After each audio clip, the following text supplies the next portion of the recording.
Jadi Asosiasi Filsafat Hukum Indonesia kembali mengadakan kegiatan diskusi setelah beberapa waktu lalu mengadakan diskusi dengan pengkaji pemikiran pemikir hukum Indonesia seperti Prof. Arif Sidarta, kemudian Prof.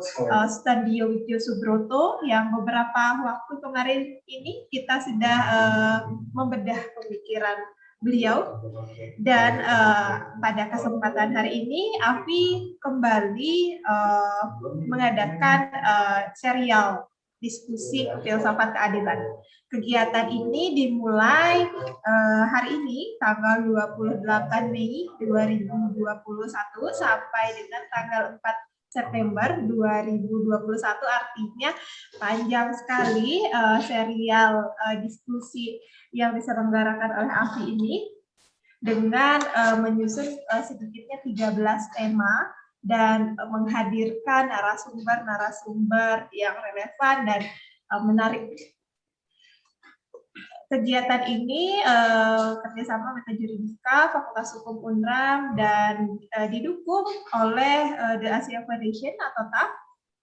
Peserta yang mendaftar sejak dimulainya kami mengirimkan atau membuka registrasi sampai hari ini tercatat per tanggal 28 Mei 2021 pukul 13.00 WITA sudah ada 880 peserta yang mendaftar.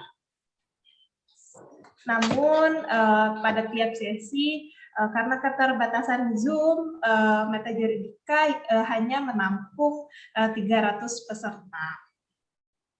Nah, jadi Bapak Ibu, sebelum kita masuk ke acara inti, terlebih dahulu saya ingin memberikan kesempatan kepada Pak Wid sebagai Ketua dari Asosiasi Filsafat Hukum Indonesia untuk memberikan sambutan atau say hello kepada kita semua pada sore hari ini. Silahkan Pak Wid. Terima kasih. Assalamualaikum warahmatullahi wabarakatuh. Selamat sore.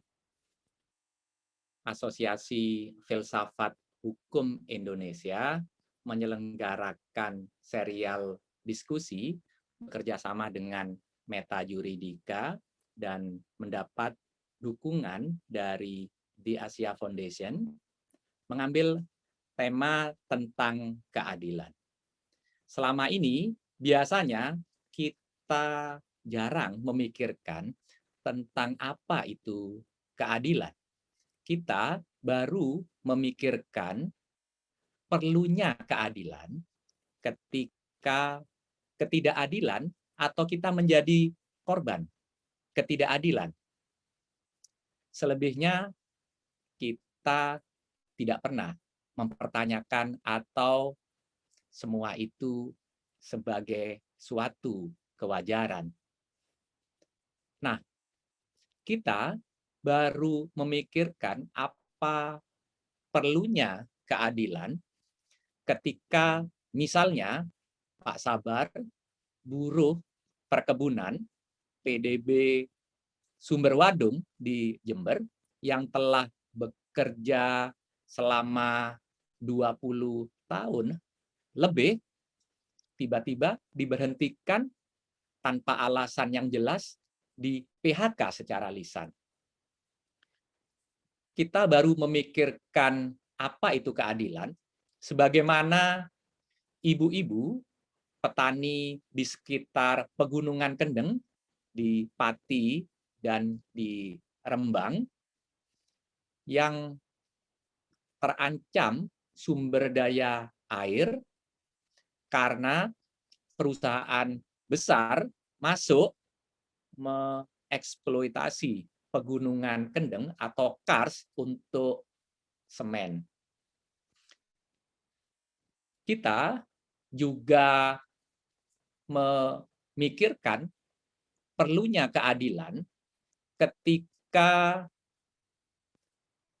seperti yang dialami oleh saudara-saudara kita di Kuta Mandalika pada pagi buta, pada subuh hari, ketika mereka bangun tidur, ternyata di sekeliling rumah mereka dikepung 800 aparat kepolisian dan tentara karena lahan mereka akan di-land clearing untuk dibangun sirkuit MotoGP, golf, dan hotel dengan alasan untuk kepentingan umum.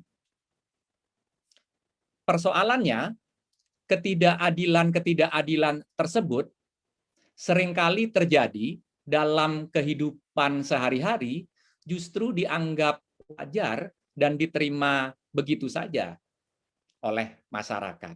Bahkan kalau korban-korban keadilan ini berupaya memperjuangkan keadilan, terutama untuk isu-isu yang sensitif, justru seperti jatuh ketimpa tangga pula. Isu-isu sensitif itu misalnya mereka korban intoleransi, karena misalnya berbeda keyakinan atau dianggap sesat, walaupun keyakinannya tidak membahayakan masyarakat sekitar, dalam beberapa kasus justru mereka harus keluar dari atau terusir dari kampung halaman dan masih juga disalahkan pula.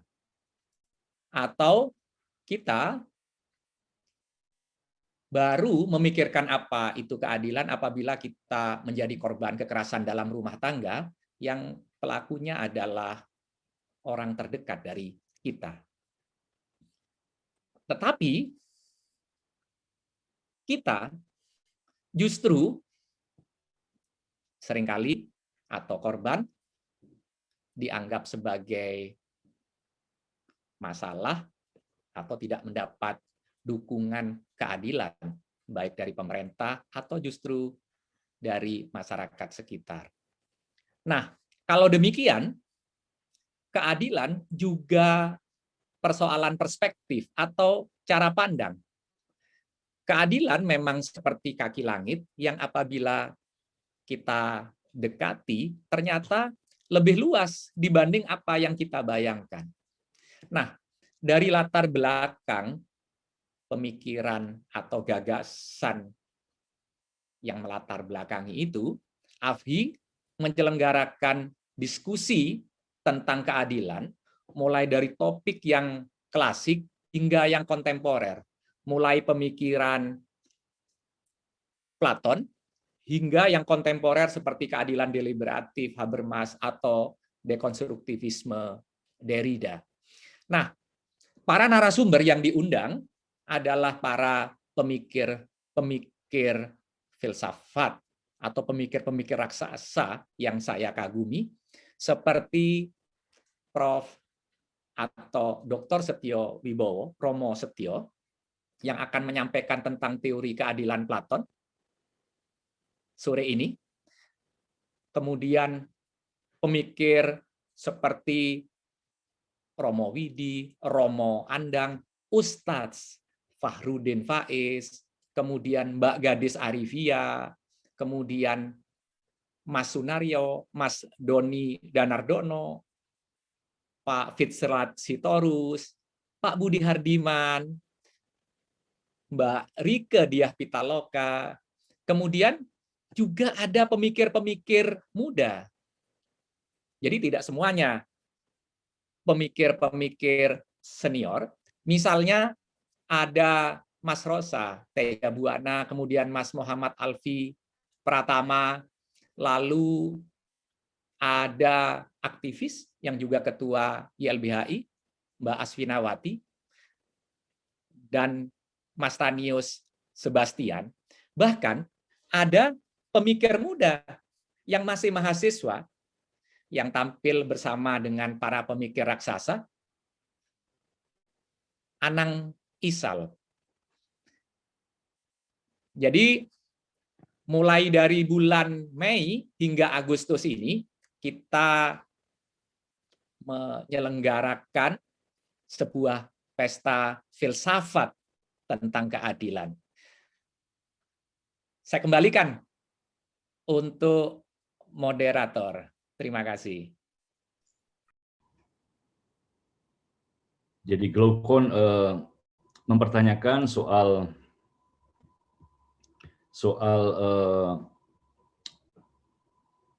polis ideal, ya, negara ideal, yang sebetulnya dalam terjemahan Yunaninya itu, dalam kata Yunaninya itu polis and logois, artinya polis yang hanya ada dalam wacana. Jadi ini penting kita pegang baik-baik ya, bahwa dalam seluruh diskusi dari publik ini, kita tentu membicarakan polis ideal, tetapi dalam arti polis dalam wacana. Ya. Polis in speech, ya, in words. Ya. Jadi jangan membayangkan Platon itu sedang berusaha membuat negara ideal seperti tafsirannya Karl Popper, begitu ya. Di buku saya itu tentang Paideia tadi itu hampir 50 halaman saya membahas kesalahan dari argumentasi Popper ya, untuk menunjukkan bahwa buku The Republic ini adalah buku tentang filsafat, begitu ya, bukan buku tentang blueprint politik ya. Jadi kita sedang berbicara mengenai polis and logois, ya, city in words. Ya. Dan Socrates mengatakan, perhaps there for him who wishes to contemplate it, is a pattern of it laid up in heaven, and so beholding to constitute himself its citizen. But it makes no difference whether it exists now or ever will come into being. Jadi, polis and logois seperti itu hanya akan ada bagi orang yang berkenan mengontemplasikannya sebagai sebuah paradigma di langit, begitu ya. Tapi yang jelas it makes no difference ya. Yang jelas bagi Socrates tidak ada masalah ya. Apakah itu akan ada atau akan tidak ada ya, itu bukan persoalannya. The politics of the city only will be his and none other. Tapi politik di kota kata-kata itu akan menjadi seperti itu baginya. Ini konteks pokok ya untuk memahami teori keadilannya Platon. Seterusnya, kemudian konteks lainnya lebih internal dalam buku The Republic itu sendiri ya. Kalau kita membaca buku itu menarik ya. Awalnya akan awalnya akan dimulai dengan diskusi kefalos tentang keadilan dalam arti keadilan ilahi ya. Dan buku The Republic ini juga diakhiri di buku 10 dengan mitos R ya, cerita tentang seorang prajurit yang kemudian dia pikir dia mati begitu ya, tapi sebetulnya mungkin hanya mati suri ya. Dan selama mati suri itu katanya dia diajak pergi ke Hades ya, menyeberangi sungai, lalu melihat orang-orang diadili, ada yang disiksa, ada yang mendapat pahala. Lalu bagaimana jiwa-jiwa itu berinkarnasi kembali ke dunia, begitu ya. Jadi menarik untuk melihat dalam konteks internal buku The Republic itu sendiri. Ternyata diskusi tentang keadilan yang intinya adalah doing one's own tadi itu dibungkus dalam konteks mitologis tentang dunia beyond. Ya, jadi di buku awal ini, Kefalos sebagai orang tua mengatakan pada saat orang mulai tua, maka dia mulai dipenuhi dengan pikiran-pikiran mengenai hal-hal yang sebelumnya tidak pernah kepikiran. Cerita-cerita yang diberikan tentang apa yang terjadi di dunia bawah sana, di Hades ya, atau kalau kita di surga neraka begitu ya. Dan bagaimana mereka yang telah berbuat buruk itu mendapatkan hukuman-hukuman di sana ya. Cerita-cerita seperti itu mulai menyiksa batinnya. Jadi kalau orang mulai tua, itu biasanya sudah bau tanah begitu ya. Jadi biasanya mulai mikir-mikir ya mengenai surga dan neraka. To entade adikesonta de eke didonai diken ya, hal-hal yang tidak adil yang telah dibuat di sini akan diadili di sana, atau akan ada pengadilan untuk ketidakadilan yang telah dibuat. Jadi orang mulai berpikir bahwa kalau hidupnya nggak beres, maka akan ada ganjaran atau akan ada hukuman untuk kesalahan-kesalahan yang dia buat pada saat ini. Jadi sekali lagi ini konteks eskatologis yang menarik yang ada di awal maupun di akhir buku The Republic, sehingga perbincangan mengenai keadilan memang mau tak mau ya, meskipun Platon tentu bukan seorang monoteis ya, itu mau tak mau itu akan menginterpelasi kita mengenai bahwa adil itu bukan hanya dimensi horizontal tok begitu ya, tapi ada sesuatu yang beyond ya, yang mau tak mau mempersoalkan, menggugat ya, apakah yang kita sebut adil ini sudah sungguh-sungguh adil begitu ya. Kalau dalam bahasanya Derrida ya, karena kebetulan saya sedang mendampingi seorang mahasiswa S3 di UI yang sedang membuat disertasi tentang force of law ya, tentang buku Derrida yang berbicara mengenai keadilan ya. Ya keadilan tidak bisa didekonstruksi begitu ya, karena dia sendiri kayak semacam, dalam tanda kutip, dia sendiri beyond dekonstruksi. Jadi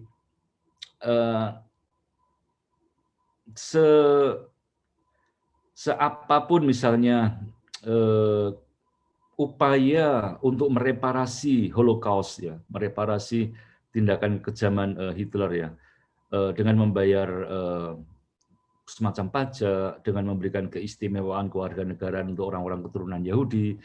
Jadi seapapun kita berusaha di Jerman itu untuk membalas ketidakadilan tindakan kepada korban-korban Nazi, toh itu tetap saja terasa tidak cukup.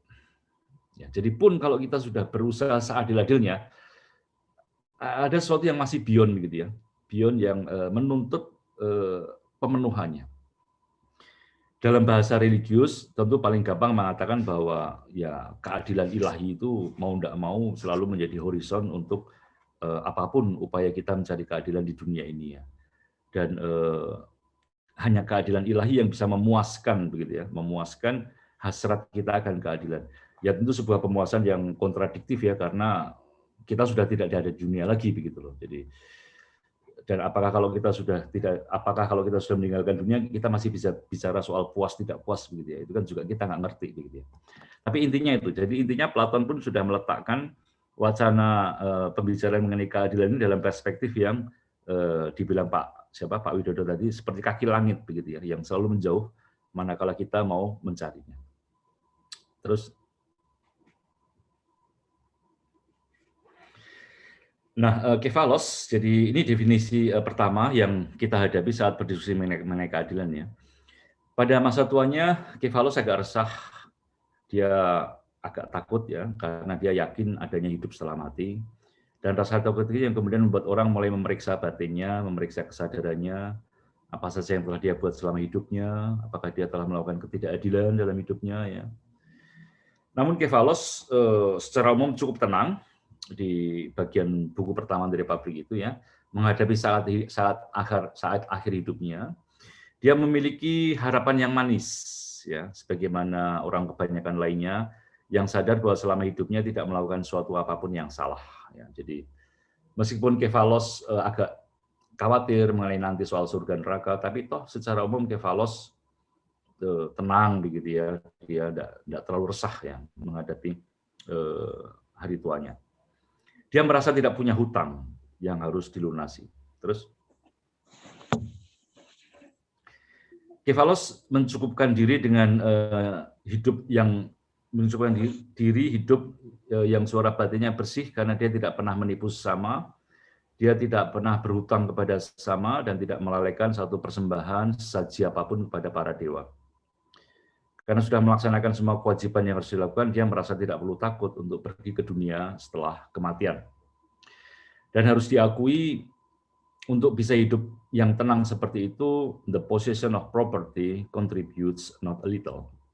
Jadi rupanya kefalos yang khawatir dengan nanti kalau saya mati bagaimana, sebetulnya ya dia tenang begitu ya, tenang karena dia merasa tidak punya hutang apapun, dia merasa tidak pernah merampas atau berbuat yang tidak adil begitu, dia merasa oke secara umum begitu ya, dan lalu dikatakan bahwa ya untuk bisa hidup seperti Kefalos memang kalau memiliki harta benda yang banyak, lalu itu membantu.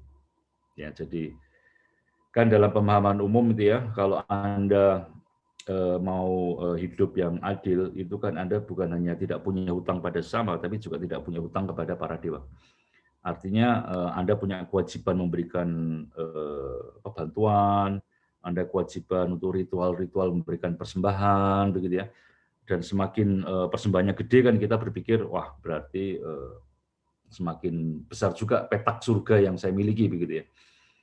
Nah artinya ya kita hanya bisa hidup tenang seperti Kefalos kalau kita memiliki harta yang lumayan banyak. Dan malanglah orang-orang yang miskin, begitu ya. Apakah filsafat akan sekedar puas kalau hati nurani kita bersih karena kita sanggup hidup kurang lebih tenang ya? Dengan membahas konsepsi tradisional tentang keadilan eskatologis ya, bahwa adil adalah bila kita bersikap benar dalam hidup ini supaya kita terhindar dari hukuman akhirat nanti ya. Platon akan mulai diskusinya tentang dikaiosune ya, dikaiosune ya, tentang keadilan. Terus dalam konsepsi keadilan tradisional ya, Kefalos akan mengatakan apa sih sebetulnya hidup adil, hidup benar ya. Dalam kasanah klasik tentu keadilan tentu ada dimensi hukumnya, tentu ada dimensi lembaga begitu ya. Tentu ada dimensi ekonominya ya.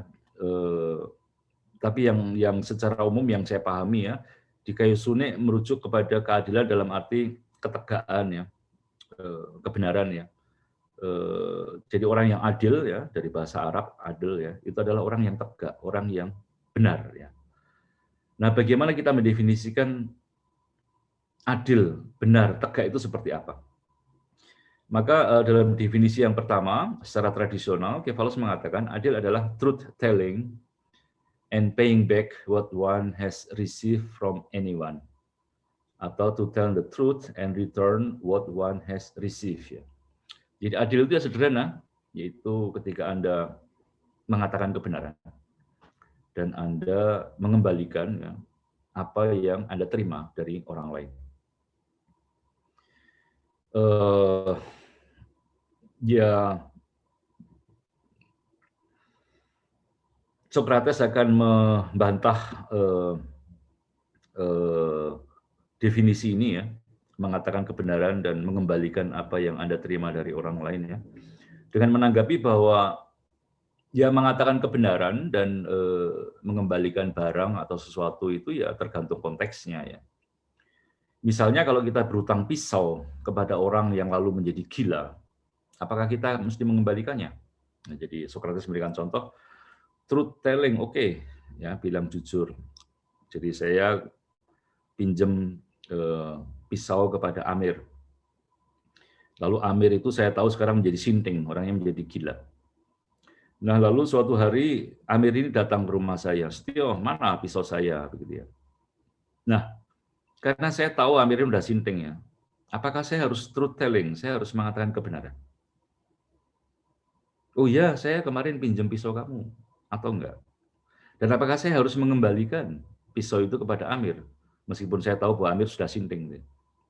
Enggak bisa.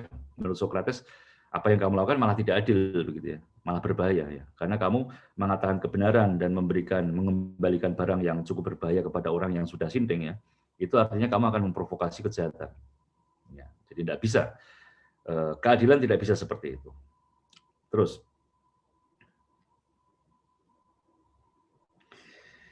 lalu karena dibantah dan Kefalos yang sudah tua itu merasa sudah waktunya untuk beribadat ya, dia minta izin pergi dari tempat diskusi, lalu muncullah Polemarkos ya, yang akan meneruskan argumentasinya Kefalos tadi itu, argumentasi keadilan secara tradisional ya, dan akan berdiskusi dengan Socrates. Ya.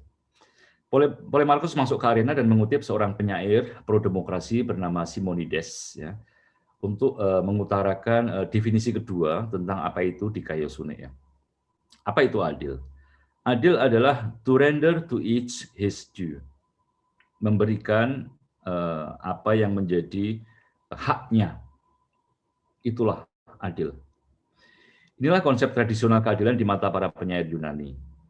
Polemarchos mempresisi bahwa maksud memberikan kepada setiap orang haknya itu artinya adalah friends owe it to friends to do them some good and no evil. Atau lebih tepatnya lagi, adil itu manakala berbuat baik kepada teman dan berbuat jahat kepada musuh. Jadi, adil adalah ketika kita memberikan hak setiap orang. Hak teman saya, namanya juga teman toh, dia kan memberikan kebaikan kepada saya. Maka hak dia adalah mendapatkan kebaikan dari saya.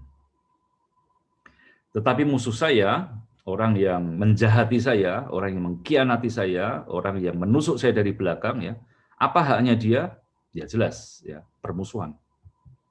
Ya, jadi memberikan kebaikan kepada teman dan memberikan kejahatan kepada musuh, itulah keadilan. Ya, jadi kalau misalnya kita kepada siapa negara tetangga kita yang baik itu siapa, misalnya Thailand lah, Thailand kan lumayan baik sama kita ya baik-baik sama mereka begitu ya. Tapi kalau sama Malaysia, oh tunggu dulu begitu ya. Malaysia nyuri batik kita, nyuri tempe kita, nyuri ini ya. Jadi apa yang layak kita berikan kepada Malaysia ya pembalasan. Ya, jadi kira-kira begitulah dalam konsepsi tradisional di Yunani ya, bahwa adil itu artinya ya memberikan apa yang memang menjadi hak ya, baik kepada teman maupun musuh. Nah, lalu Sokrates menanggapi begini. Pertama, adil artinya berbuat baik kepada teman dan berbuat jahat kepada musuh. Jadi adil artinya melakukan apa yang tepat, berguna, disesuaikan dengan orang yang berhak menerimanya. Masalahnya, benarkah keadilan selalu berkaitan dengan kegunaan? Jadi adil itu artinya harus berguna bagi teman saya, ya, berguna untuk membalas kepada musuh. Ya. Kedua, seterusnya.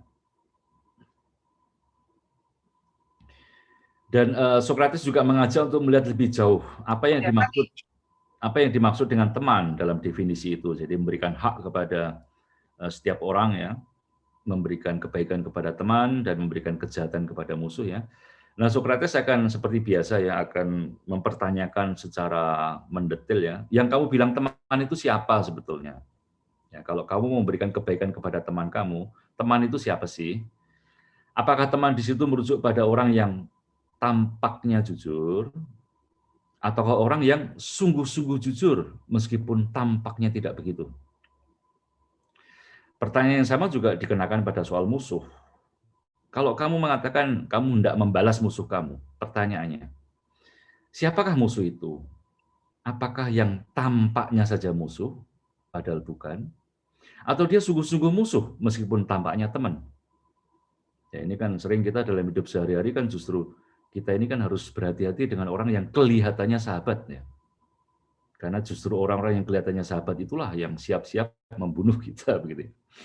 Justru orang-orang yang biasanya sahabat beneran itu malah tidak pernah menampakkan diri mau bersahabat, begitu ya.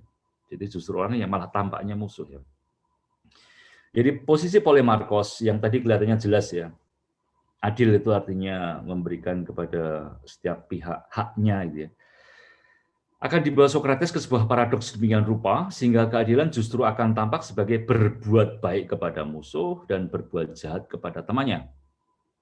Keadilan justru berarti berbuat jahat kepada mereka yang tidak pernah melakukan ketidakadilan. Jadi kalau ternyata kita mengatakan saya akan berbuat baik kepada teman, misalnya tadi kepada Thailand, begitu ya. Kita anggap Thailand itu adalah negara sahabat kita, lalu kita bikin semua yang baik kepada mereka. Ya. Tapi ternyata Thailand itu hanya tampaknya saja baik, padahal mereka itu sebetulnya punya agenda-agenda yang aneh-aneh, begitu. Ya berarti kan artinya kita memberikan kebaikan kepada musuh. Lalu kita bilang Malaysia adalah jahat. Maka kita lalu melakukan, pokoknya kita balas, ya, kita bikin tindakan-tindakan yang menyakiti orang Malaysia. Tapi ternyata Malaysia itu sebetulnya itu teman, malah sahabat kita. Nah, dalam kasus itu berarti kan kita berbuat kejahatan kepada teman. Kita malah masuk dalam ketidakadilan. Polemarchos pusing ya dengan pertanyaan Sokrates ya, ketika dibolak-balik begitu, I am no longer know what I did mean. Yet they still, I believe, that justice benefit friends and harms enemies. Jadi Polemarchus mulai pusing ya. Saya nggak ngerti lah maksud kamu Socrates, tapi yang jelas saya yakin bahwa kalau adil itu ya pasti menguntungkan buat sahabat-sahabat dan pasti akan menyakiti buat musuh-musuhnya. Terus Socrates mengajak Polemarchus untuk melihat lagi, tapi dengan lebih memperjelas bahwa yang dimaksud teman adalah dia yang tampak baik dan memang sungguh baik. Sedangkan musuh adalah dia yang tampak jahat dan sungguh memang jahat. Artinya kita harus memiliki pengetahuan ya untuk membedakan antara penampakan dan realitas. Maka dengan presisi ini muncullah definisi keadilan yang ketiga. Jadi yang pertama tadi itu keadilan ilahi, yang kedua keadilan katakan dengan sesama begitu ya, memberikan haknya kepada sesama ya. Muncul keadilan yang ketiga presisi ya. We then said it was just to do good to a friend and evil to an enemy, but now we are to add that it is just to benefit the friend if he is good and harm the enemy if he is bad. Jadi sungguh-sungguh kita harus tahu persis ya kepada siapa kita memberikan kebaikan dan kejahatan itu. Kalau memang dia sungguh-sungguh teman ya kita berikan kebaikan sungguhan. Tapi kalau kita yakin dia musuh betulan ya, baru kemudian kita memberikan balasan kejahatan. Lanjut. Tanggapan Socrates, definisi tradisional tentang keadilan sebagai balas budi dan balas dendam. Jadi Socrates oke ya, kalau begitu kita sudah tahu nih siapa nih yang mesti kita berikan balasan atau ganjaran begitu ya. Jadi definisi teman dan musuh clear ya. Oke, tapi masih ada sisa pertanyaan. Apakah keadilan sebagai balas budi kepada teman dan balas dendam kepada musuh? Apakah konsep keadilan seperti ini tidak akan bertentangan dengan keyakinan absolut bahwa kita mesti mengutuk ketidakadilan? Jadi kalau dalam definisi Anda mengenai keadilan itu masih ada aspek membalas kejahatan kepada musuh ya. Meskipun kita tahu musuh itu legitim ya. Musuh itu legitim. Apakah tindakan membalas ya itu tidak bertentangan dengan keadilan itu sendiri? Platon dan Socrates secara umum yakin bahwa yang namanya keadilan tidak pernah sejalan dengan sikap permusuhan. Pun kalau itu adalah permusuhan kepada musuh gitu ya. Mengapa dalam keadilan tidak ada tindakan kekerasan? Mengapa tidak boleh melakukan kekerasan sama sekali? Platon memberikan jawaban begini. Karena dengan menjahati seseorang pun kalau dia musuh ya, itu artinya kita akan membuat orang tersebut makin jahat. Jadi kalau kita menjahati orang itu kan biasanya kita mikir supaya orang itu bertobat ya kan, supaya orang itu menyesal ya, supaya orang itu tahu diri begitu ya. Ada semacam pemikiran-pemikiran supaya mereka menjadi lebih baik begitu ya. Dan Platon Socrates membantah nggak bisa begitu ya. Kalau Anda menjahati penjahat, dia tidak akan bertobat, dia akan makin jahat. Ya. Sama seperti tindakan jahat yang dikenakan pada binatang buat binatang tersebut jahat ya. Menjadikan buruk seekor kuda atau anjing bila dibandingkan dengan arete seharusnya kuda atau anjing pada umumnya ya. Maka hal yang sama dikenakan pada manusia. Men who are harmed become more unjust. Ya.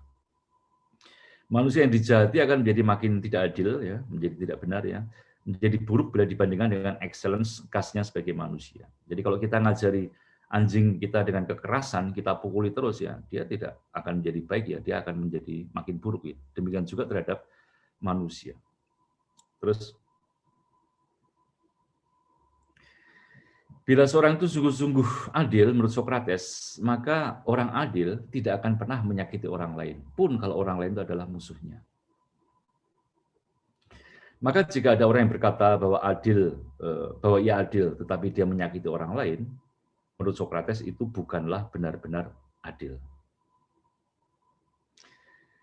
Socrates menyatakan sikapnya secara jelas ya. If anyone affirms that it is just to render to each his due, and he means by this that injury and harm is what is due to his enemies from the just man and benefits to his friends, he was no truly wise man who said that.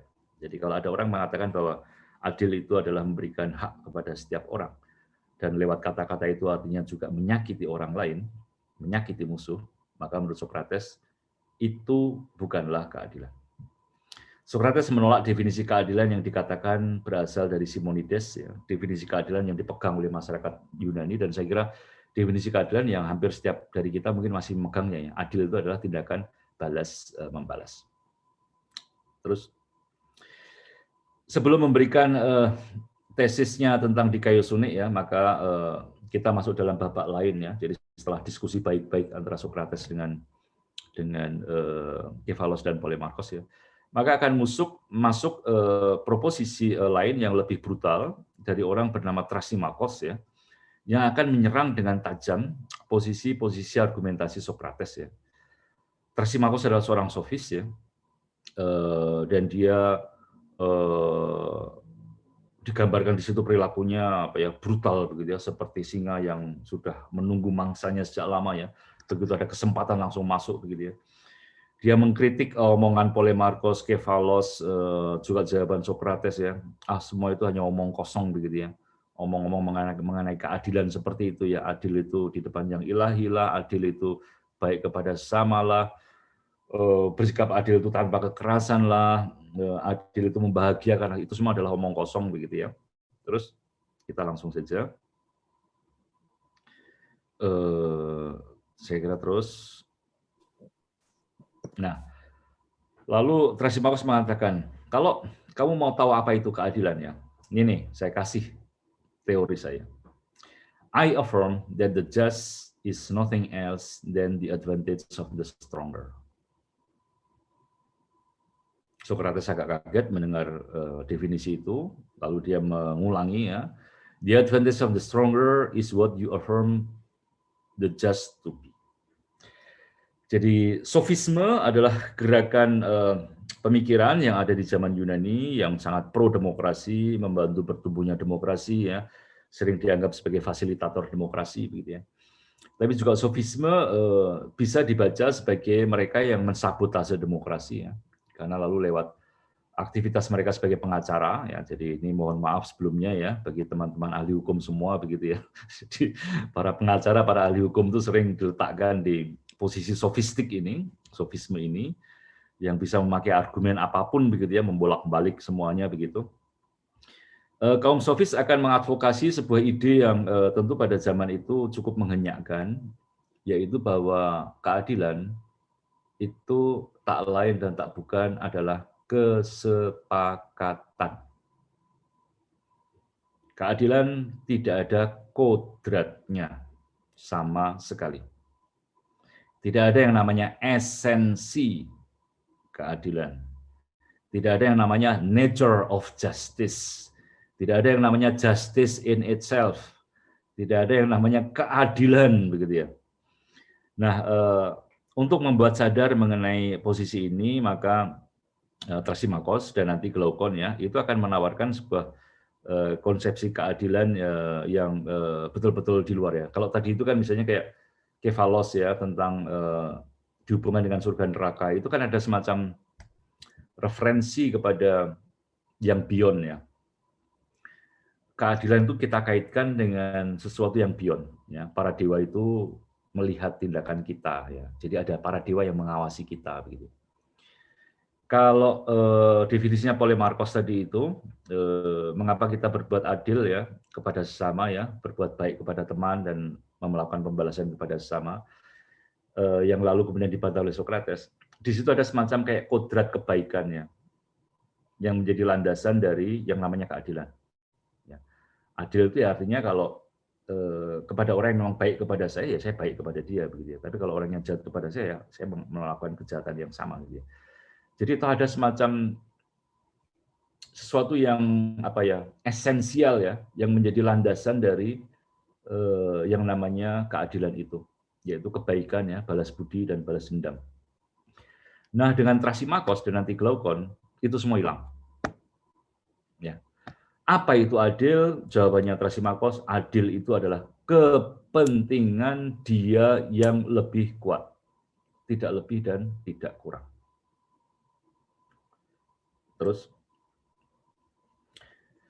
jadi Thrasymachos memberikan konsepsi real politik, ya, dan dalam kenyataannya Anda juga saya kira melihat semuanya begitu ya. Apa yang disebut keadilan itu ya sudah, keadilan itu adalah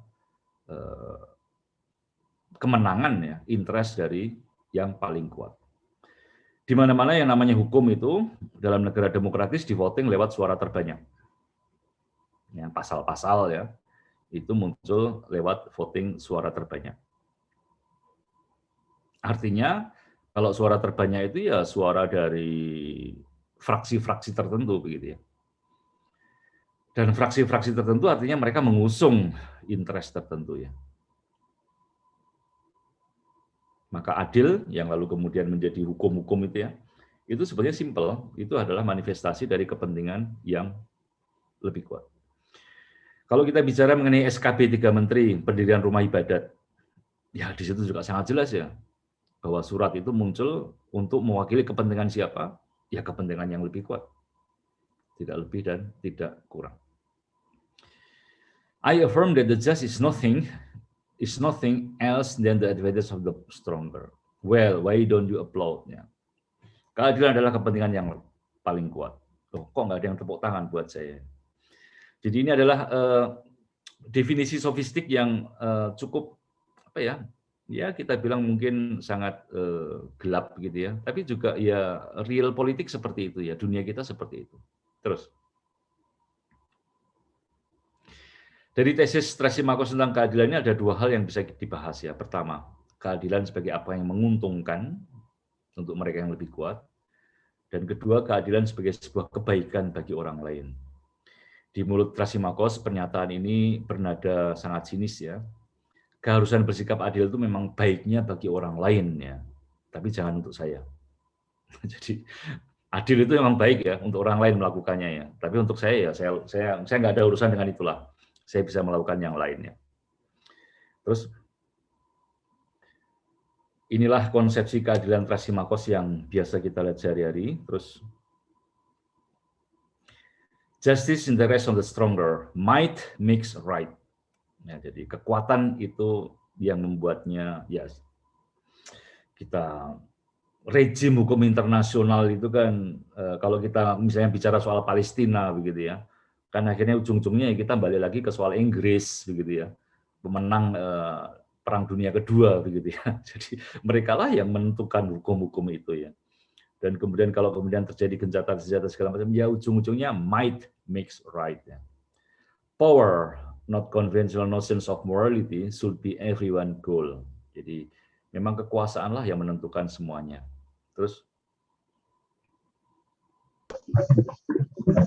nah ini keadilannya ikan kecil, ikan menengah, dan ikan besar begitu ya. Siapakah yang menentukan keadilan itu? Ya ikan yang paling gede ya. Ya adil itu artinya saya makan Anda dan Anda makan yang lebih kecil. Itulah keadilan begitu ya. Dan harus demikian begitu ya. Kenapa? Karena saya yang menentukan. Ya, jadi kalau tatanan global dunia ya, bukan tatanan Sunda Empire ya. Kalau tatanan global dunia dalam ekonomi politik itu menentukan ya, dalam relasi antar negara harus demikian. Misalnya dalam relasi perdagangan internasional ya, yang mengatur pertukaran barang ya, kalau ada teman-teman di hukum internasional begitu ya, ya lalu kita akan mengerti betapa lemahnya posisi kita begitu ya. Kita harus memasukkan semua barang negara-negara maju, tapi begitu kita mau mengekspor pertanian kita, wah ada 1001 macam syarat ya, yang membuat kita nggak bisa mengekspor. Siapa yang buat tatanan perdagangan itu? Ya negara-negara yang kuat. Ya. Jual beli senjata sama saja begitu ya. Siapa yang menetapkan aturan boleh beli rudal, boleh beli pesawat ini itu? Ya bukan kita pasti. Yang menentukan adalah mereka-mereka yang punya itu semua, yang lebih kaya, lebih kuat daripada kita. Jadi ikan gede lah yang menentukan apa itu adil ya. Lalu ikan-ikan yang kecil itu mengikuti saja. Terus,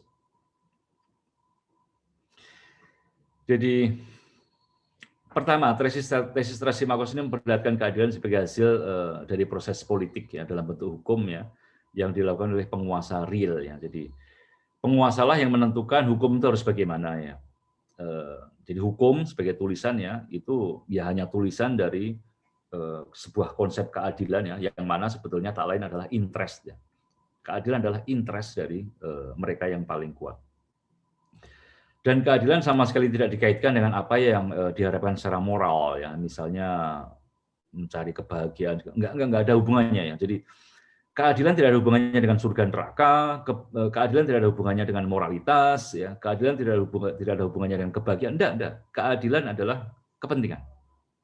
Kepentingan siapa? Yang paling kuat. Kepentingan yang paling kuat itulah yang kemudian kita kenali sebagai pasal-pasal dalam hukum. Menghadapi konsepsi seperti itu, Socrates selalu menanggapi dengan pertanyaan, oke, jadi keadilan adalah kepentingan yang paling kuat, yaitu kepentingan pemimpin. Memangnya pemimpin nggak bisa keliru. Jadi kalau pemimpin membuat interest tertentu, lalu membuat pasal tertentu, jangan-jangan pemimpin sendiri dia sebetulnya salah begitu ya. Jadi belum tentu apa yang dia sebut kepentingan itu menguntungkan dia, karena ternyata justru malah akan menghancurkan dia. Apakah dengan demikian hukum yang mereka buat masih bersifat adil dalam pengertian Thrasymachos? Tentu saja. Kalau ternyata yang namanya pemimpin itu masih bisa keliru. Terus Thrasymachos menjawab, loh yang saya sebut pemimpin itu ya pemimpin dalam arti yang ketat.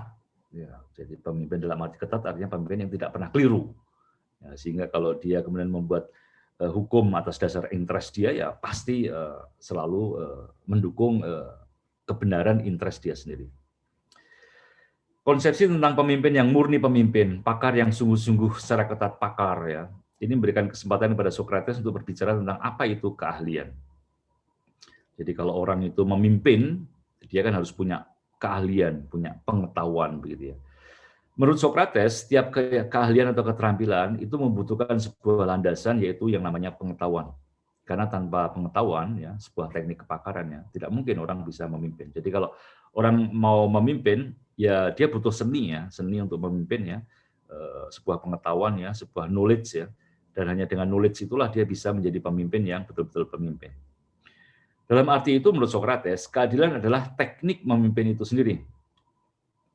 Yang sebagaimana teknik lainnya ya, kesempurnaannya tercapai kalau itu ditujukan bagi pelayanan kepada orang lain. Jadi Socrates berusaha mendebat Thrasymachos ya. Oke, kalau kamu bilang bahwa itu adalah kepentingan, adil adalah kepentingan orang yang paling kuat ya, para pemimpin ya.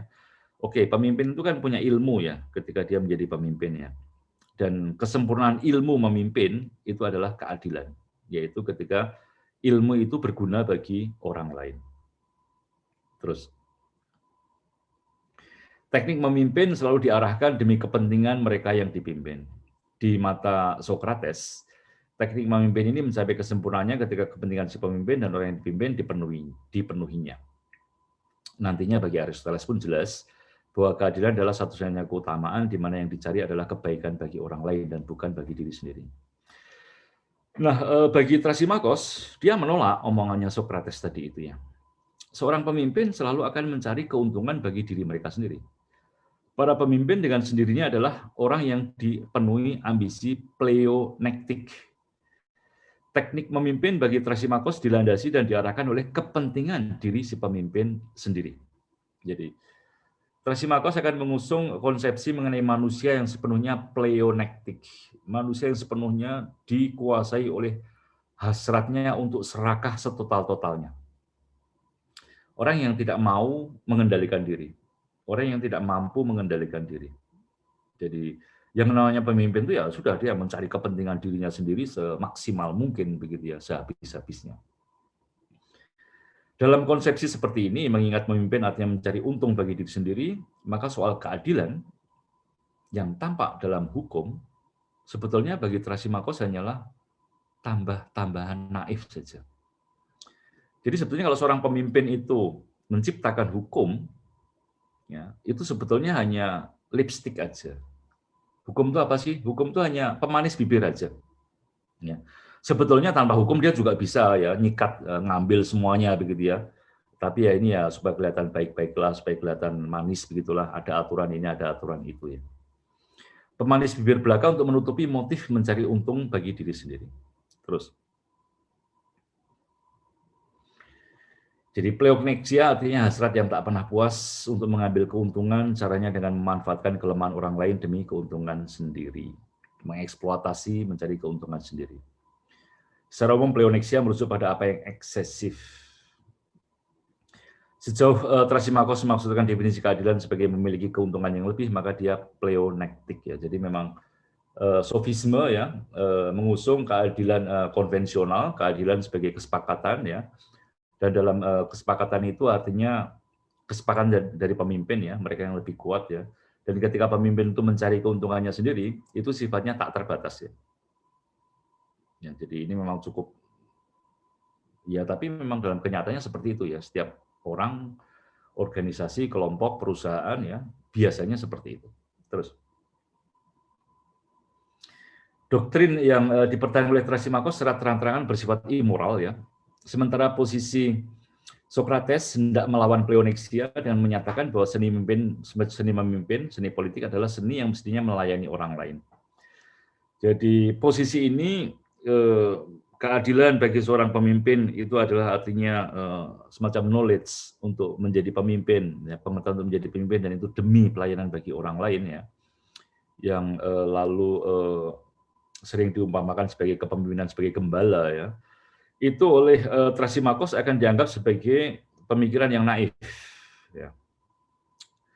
Dan Thrasymachos memberikan kritikan sangat tajam ya. Pemimpin mirip seorang gembala, namun berbeda dengan gembala yang baik. Tujuan utama sang pemimpin gembala adalah mengeksploitasi hewan piaraannya. Jadi sama sekali bukan demi kebaikan hewan piaraannya. Jadi kalau ada teknik memimpin seperti gembala, maka Thrasymachos dengan sinis akan mengatakan, iya betul, memang pemimpin itu gembala ya. Dia membuatkan kandang, memberikan rumput, ya, memberikan banyak hal begitu ya. Untuk apa? Apakah supaya dombanya berbahagia? Ya enggak lah. Mana ada gembala mau membahagiakan dombanya? Ya supaya dombanya gemuk-gemuk begitu ya. Habis itu bisa dicukur ya, lalu disembelih ya, diambil dagingnya ya. Itulah pemimpin yang sejati.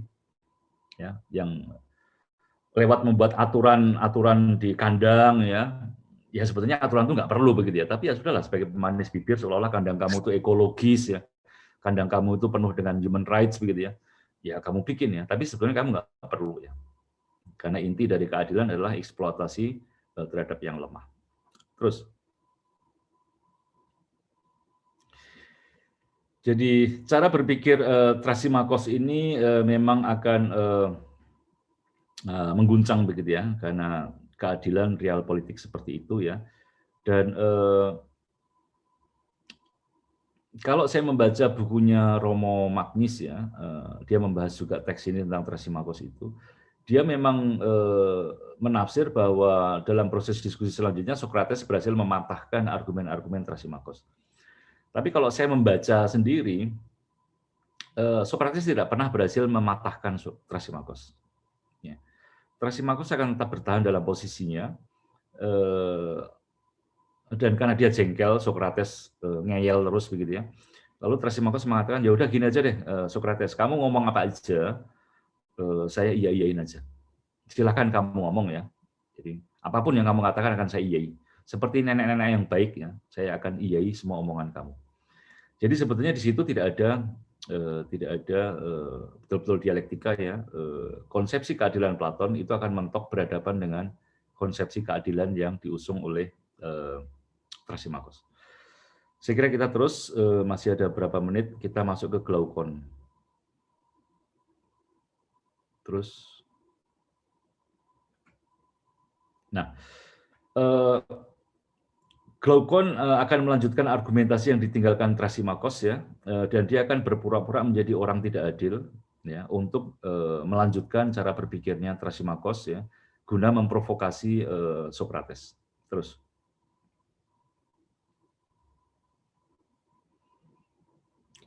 ya, Glaukon berdiri tolak dari premis yang menarik ya. Jadi sekali lagi dia mendukung argumentasinya Thrasymachos ya, bahwa keadilan itu hanyalah kesepakatannya.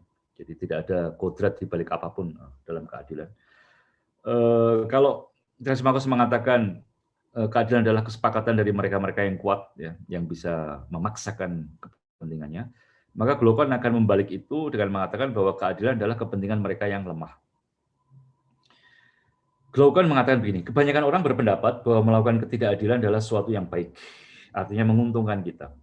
Sementara dikenai ketidakadilan adalah sesuatu yang buruk. Ya, jadi melakukan ketidakadilan itu sesuatu yang baik, kita semua melakukan itu, ya. Jadi mencuri mangga tetangga itu menguntungkan. Tetapi dikenai ketidakadilan itu sesuatu yang buruk. Tapi kalau mangga saya dicuri orang, waduh, rasanya jengkel sekali begitu, ya. Saya kira kita semua orang berpikir seperti itu, ya. Melanggar lampu lalu lintas, kita selalu mengatakan, it's okay untuk saya. Saya cuma sekali-sekali kok melanggar lampu lalu lintas, ya. Tapi kalau kita dilanggar di lampu merah oleh orang lain, jatah kita lampu hijau, lalu ada anak muda yang melanggar kita, wah, kita marahnya kayak apa, ya. Ya, jadi ini prinsip menarik, ya. Melakukan ketidakadilan itu sesuatu yang baik, menguntungkan. Tapi dikenai ketidakadilan itu menjengkelkan. Dan orang berpendapat bahwa dikenai ketidakadilan itu rasanya lebih menjengkelkan dibandingkan dengan kebaikan yang dirasakan dari tindakan tidak adil yang kita buat. Jadi mencuri mangga tetangga itu selalu menyenangkan. Tapi mangga saya dicuri itu menjengkelkan. Dan saya umumnya orang sepakat bahwa dicuri mangganya itu lebih menjengkelkan daripada kenikmatan Anda mencuri tetangga orang lain. Terus, nah, ketika orang banyak sudah merasakan derita akibat ketidakadilan, ketika banyak orang seperti saya ternyata mangganya dicuri terus, ya, tetangga sebelah mangganya dicuri, tetangga sebelah mangganya dicuri, ya, maka lalu kita yang kecurian mangga ini bersepakat satu sama lain untuk melarang tindakan pencurian mangga. Orang-orang ini merasa perlu membuat persepakatan karena mereka sadar bahwa mereka adalah orang lemah yang gampang menjadi korban pencurian mangga. Persepakatan itulah yang kemudian disebut sebagai hukum. Ya, dan apa yang diatur dalam hukum lalu disebut adil. Jadi keadilan adalah kesepakatan kaum lemah, ya, untuk mengadvokasi kepentingan mereka. Jadi kalau di sofisme pertama dengan Trasimakos, keadilan adalah kepentingan kaum kuat, maka Glaucon berhasil membalik, enggak, ya, keadilan adalah justru, ya, kepentingan dari mereka-mereka yang lemah. Terus, menurut Glaucon, hukum adalah kontrak kaum lemah sebagai akal-akalan untuk melindungi diri dari tindakan yang tidak adil yang dilakukan oleh orang yang lebih kuat. Terus, Glaucon membela Trasimakos dengan argumentasi yang mengatakan bahwa hukum dan keadilan adalah persepakatan antara orang lemah, orang yang tidak cukup kuat untuk melakukan ketidakadilan. Tampaknya saja Glaucon berseberangan dengan Trasimakos. Namun sebenarnya Glaucon masih satu alur dengan Trasimakos, sebab seturut argumentasinya, seorang lelaki sejati, aletos andra, artinya manusia yang benar-benar kuat, tidak pernah membutuhkan kesepakatan seperti itu. Lelaki sejati seperti di rimba belantara adalah yang menentukan hukumnya sendiri, keadilannya sendiri. Jadi kalau Anda itu cukup preman di kampung itu, ya, mangga Anda bisa menjaga pohon mangga Anda sendiri, ya. Anda tidak perlu ikut-ikutan orang-orang yang ketakutan kecurian mangganya tadi itu.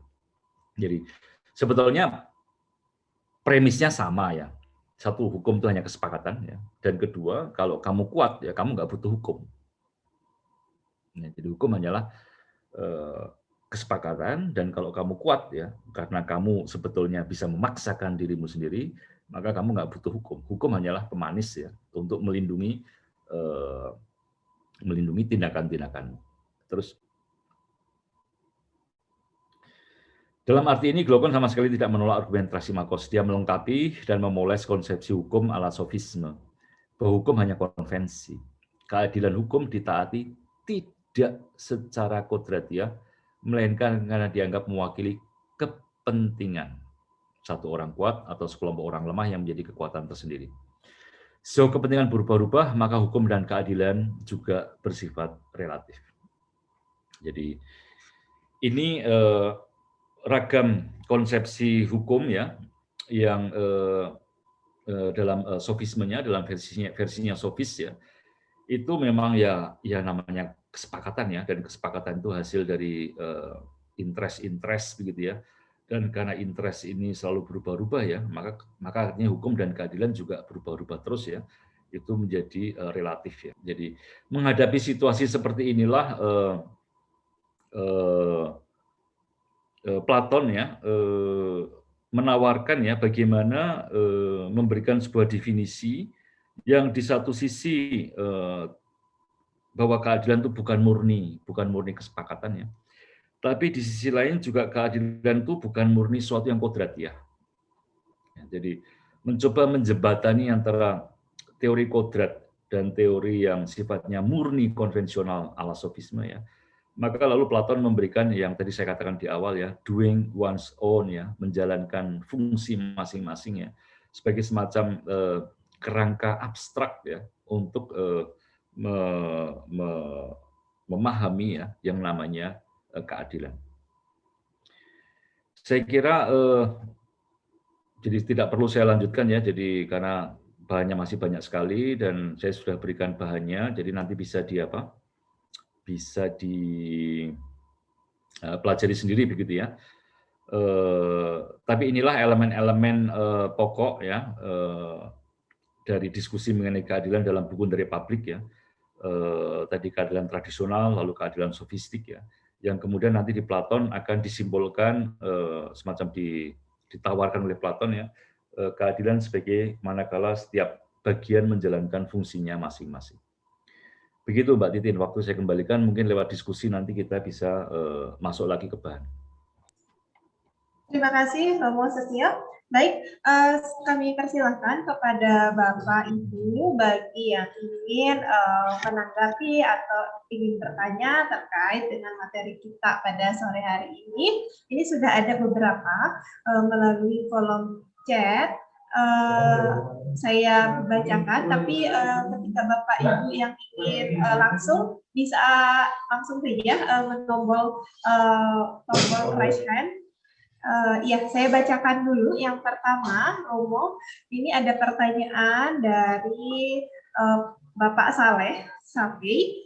Beliau menanyakan, apakah konsep keadilan berdasarkan perspektif Platon itu lebih kepada idealisme irasional, sebagaimana dalam teori hukum kodrat, atau bagaimana? Gimana? Nggak begitu jelas. Ya, jadi apakah konsep keadilan menurut Platon ini, perspektif Platon ini, itu lebih pada idealisme irasional, sebagaimana dalam teori hukum kodrat, atau seperti apa? Itu pertanyaan yang pertama. Kira-kira sudah bisa ditangkap, Romo? Ya, jadi keadilan nanti di Platon itu kan akan diperjelas lewat jadi di bahan sudah ada ya, akan diperjelas oleh Platon lewat gambarannya mengenai manusia ya, karena kan membicarakan keadilan dalam politik itu sangat besar sekali begitu, dan Socrates mengatakan mari kita cari gambarannya pada manusia ya. Lalu Platon mengatakan begini, manusia itu jiwanya tersusun dari 3 ya, jadi ada bagian bawah yang namanya epitumia, lalu ada yang namanya tumos, harga diri, dan ada yang namanya logistikon ya. Dan manusia itu disetir oleh hasrat-hasrat itu ya. Jadi ketika epitumia itu makan minum seks ya, dia akan mencari pemenuhan hasrat itu sepenuh-penuhnya. Lalu epitumia, tumos itu kan soal emosi, harga diri, yang juga orang mencari ya, nama besar ya, sejarah ya. Dan ada rasio yang harus mengendalikan itu semua. Jadi adil adalah ketika nanti manusia itu bisa menanggulangi, bisa merasionalkan hasrat-hasrat makan minum seks yang ada di bawah, hasrat-hasrat akan emosi-emosi yang di tengah, dan juga rasionya sendiri. Manusia adil adalah manusia yang lalu ketika terima kasih ya. Jadi ini ada 3 bagian jiwa manusia. Jadi ketika manusia itu berhasil mengatasi bagian bawah itu epitumia ya, appetite, hasrat makan, minum, dan seks ya, itu kan hasrat yang tak terbatas ya. Orang itu kan selalu makan ya, 10 tahun yang lalu Anda sudah makan ya, tadi pagi Anda sudah makan ya, saya jamin besok Anda masih makan ya. Jadi makan itu bersifat tak terbatas ya, makan, minum, seks itu tak terbatas, terus ya minta dipenuhi. Nah kalau rasionalitas berhasil menangani ini, maka muncullah yang namanya keutamaan pengendalian diri. Ya, jadi Anda bisa self control ya. Nah kemudian emosi ya, tumos ya, yang ada di dada ini ya. Ini kan juga penuh harga diri ya. Orang bisa menjadi seorang pengecut, atau orang bisa menjadi seorang hero, atau orang bisa menjadi seorang yang nekat begitu ya. Nah kalau bisa dikendalikan aspek dada ini, maka orang punya keutamaan yang namanya keberanian.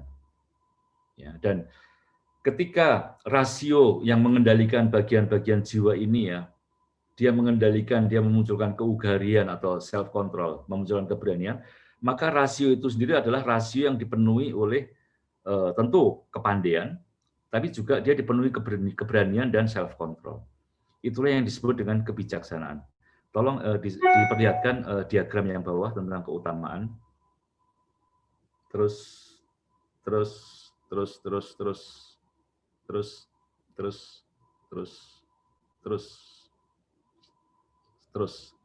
ya, stop tadi ya.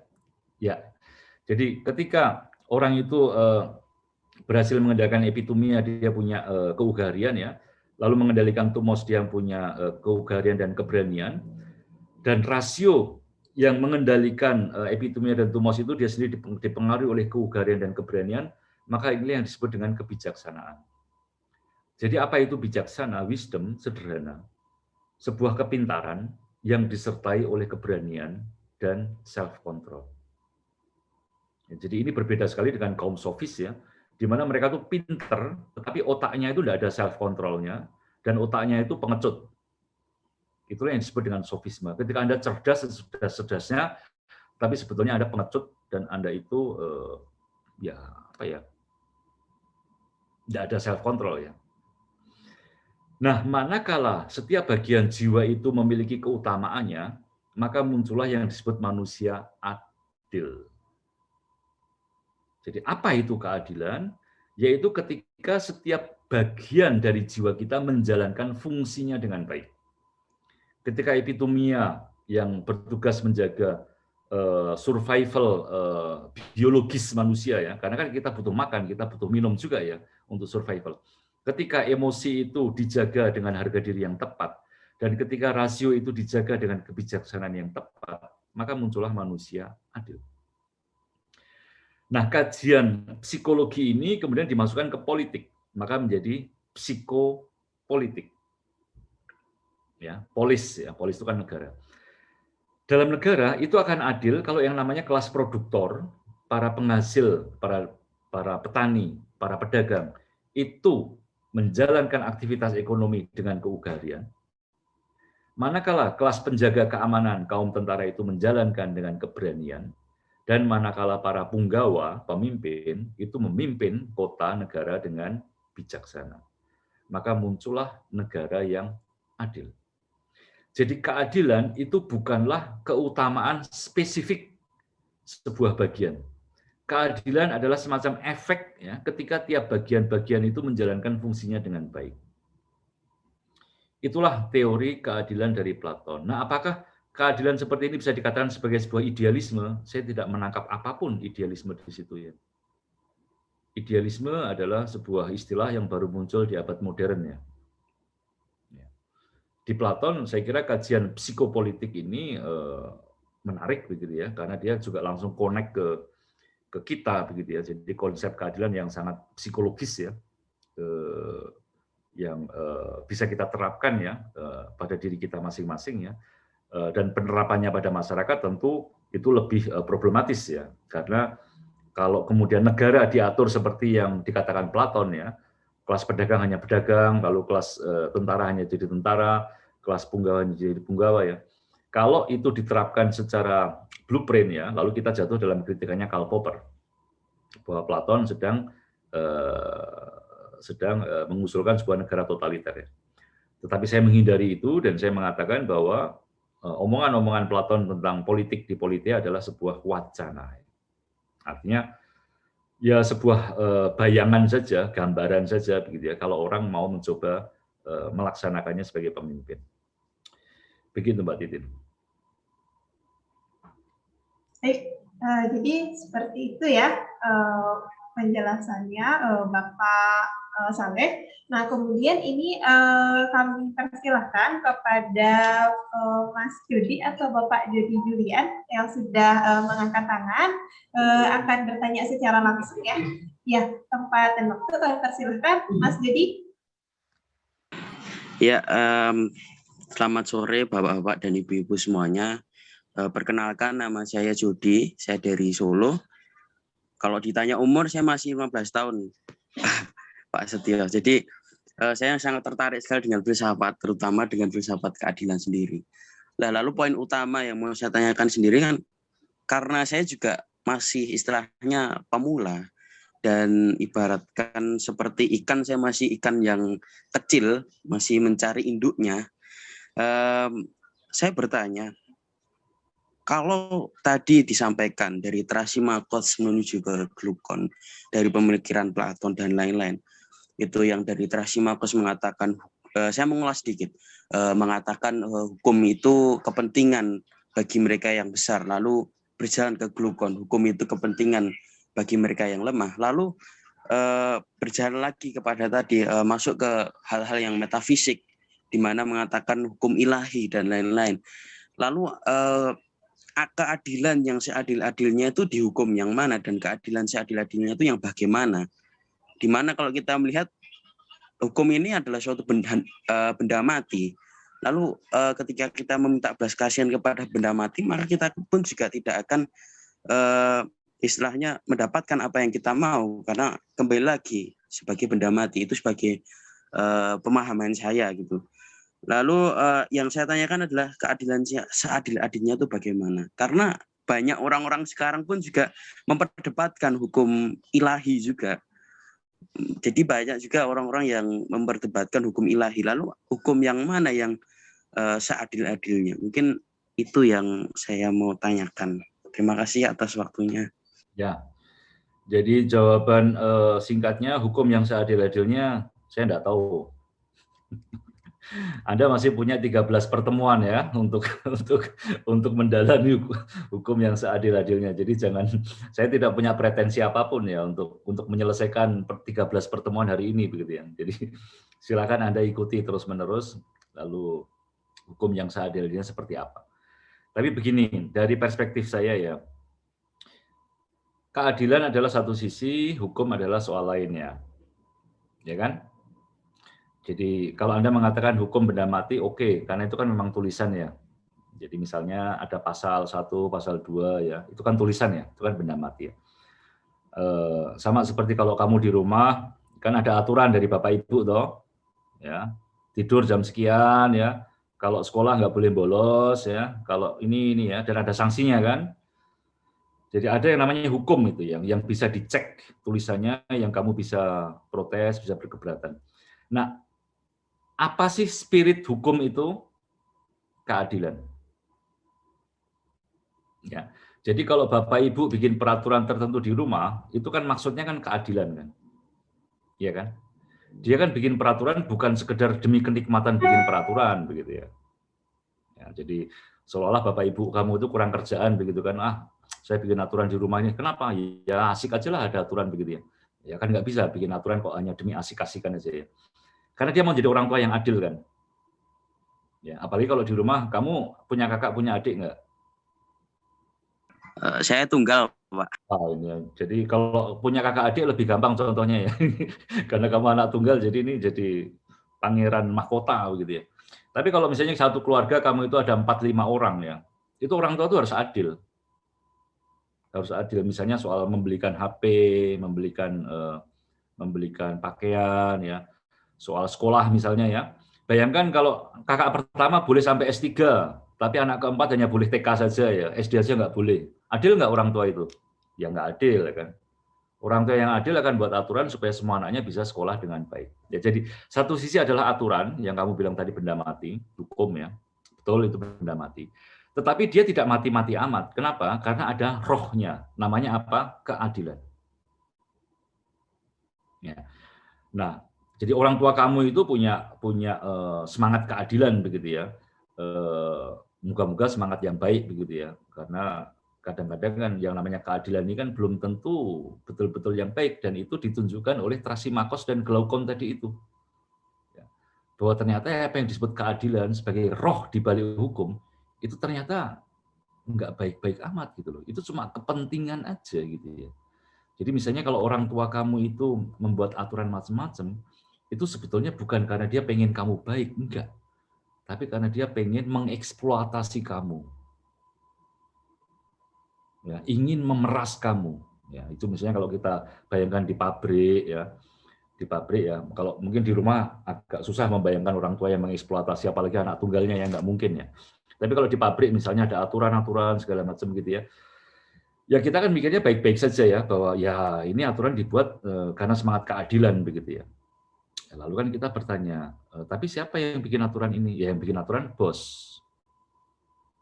Nah ketika bos itu bikin aturan, betulkah itu demi kepentingan kita atau demi kepentingan bos? Jawaban Trasimakos, ya kepentingan bos lah. Nggak mungkin kepentingan kita ya.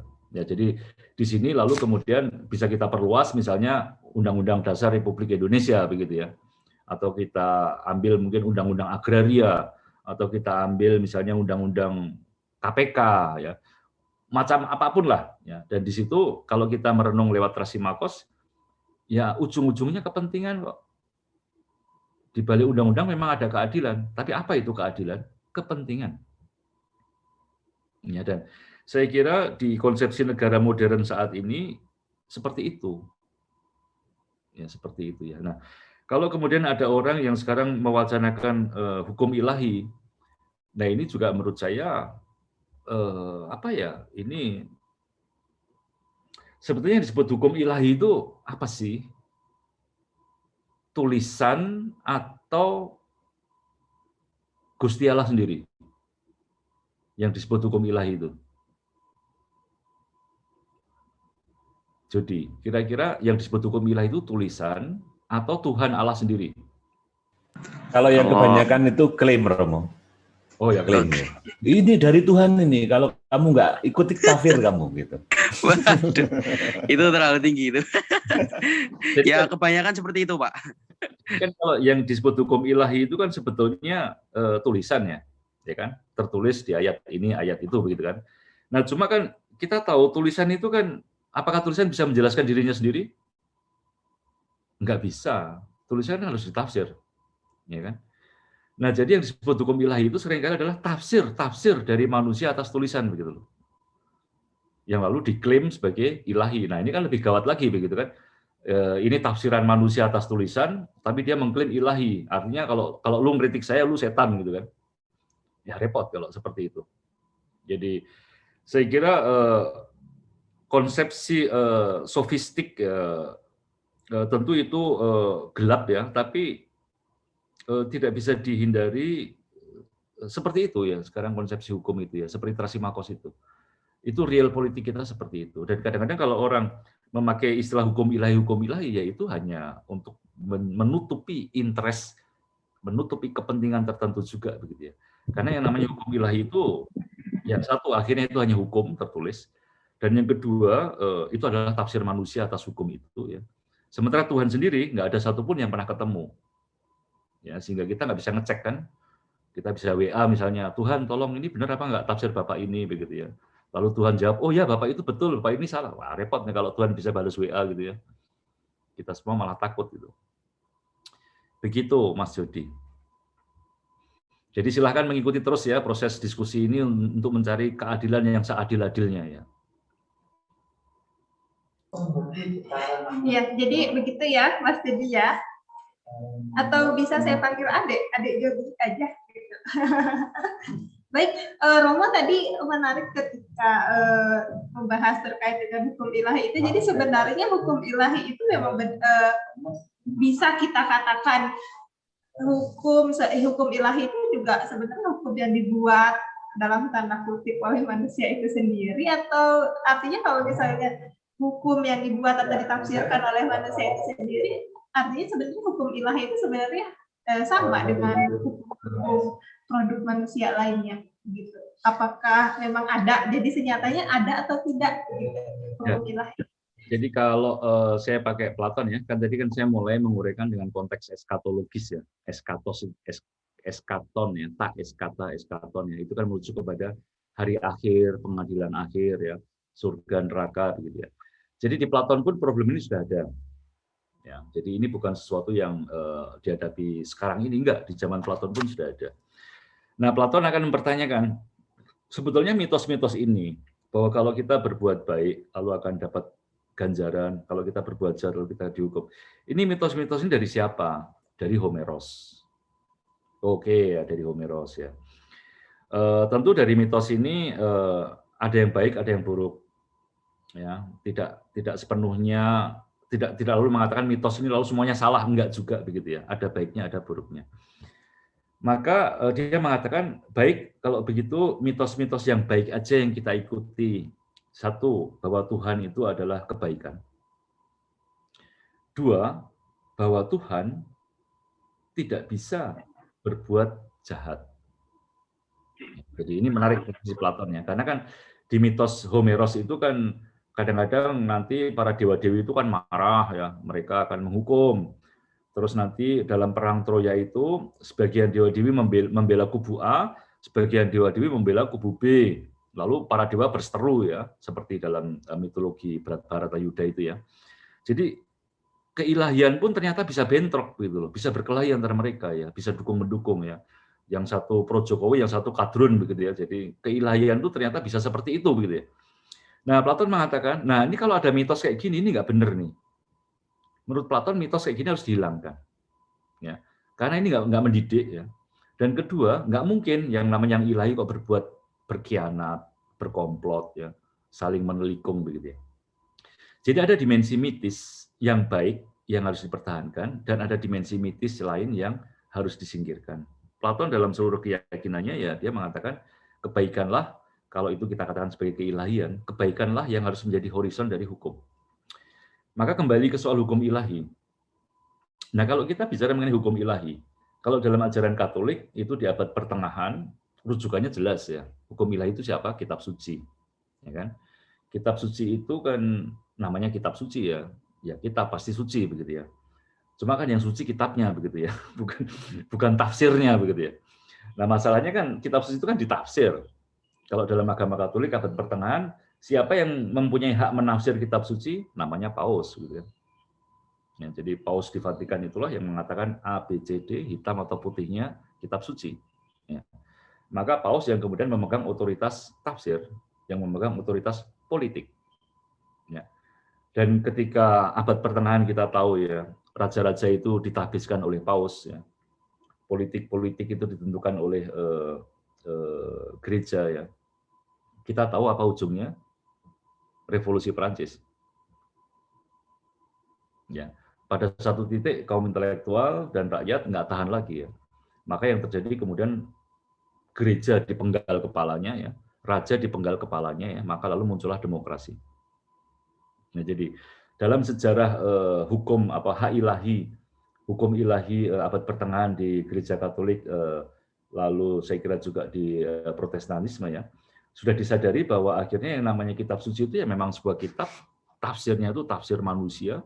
Dan ketika manusia itu menafsir, itu kepentingannya luar biasa banyak. Ya. Terutama kepentingan tentu politik yang tidak jauh-jauh dari epitomia dan tumos tadi itu ya. Makan, minum, seks, atau uang, dan harga diri. Nah, maka ketika akhirnya sampai ke kesadaran itu ya, saya kira kita bisa belajar dari Platon. Lalu kemudian kalau kita bicara mengenai hak ilahi, ya oke-oke saja. Toh negara kita juga mengakui Pancasila kan. Ya, kita semua berpancasila, ada ketuhanan yang Maha Esa. Maka dalam hak ilahi itu hanya keilahian yang baik yang mesti kita afirmasi. Tapi kalau ada aspek-aspek keilahian yang dalam tafsir manusia, lalu itu semacam menidak terhadap orang lain ya, mengkafirkan orang segala macam, ya itu terpaksa harus kita hilangkan ya. Karena itu lalu dalam pengalaman hanya akan memecah belah. Maka dalam arti ini ya sekali lagi ya, kalau berkaca dari filsafat ya, memang akhirnya ya semua itu adalah soal keadilan, itu adalah soal yang sangat manusiawi ya. Pun kalau orang itu mengklaim di belakangnya ada ayat.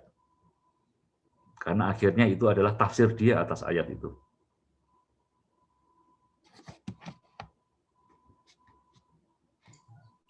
Romo, kita lanjutkan ke pertanyaan selanjutnya.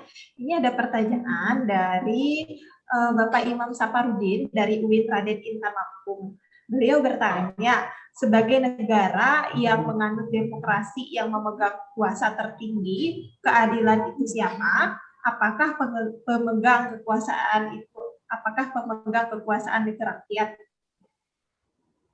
Atau apakah pemegang kekuasaan apa rakyat? Bisa dikatakan dalam sistem demokrasi, keadilan itu siapa?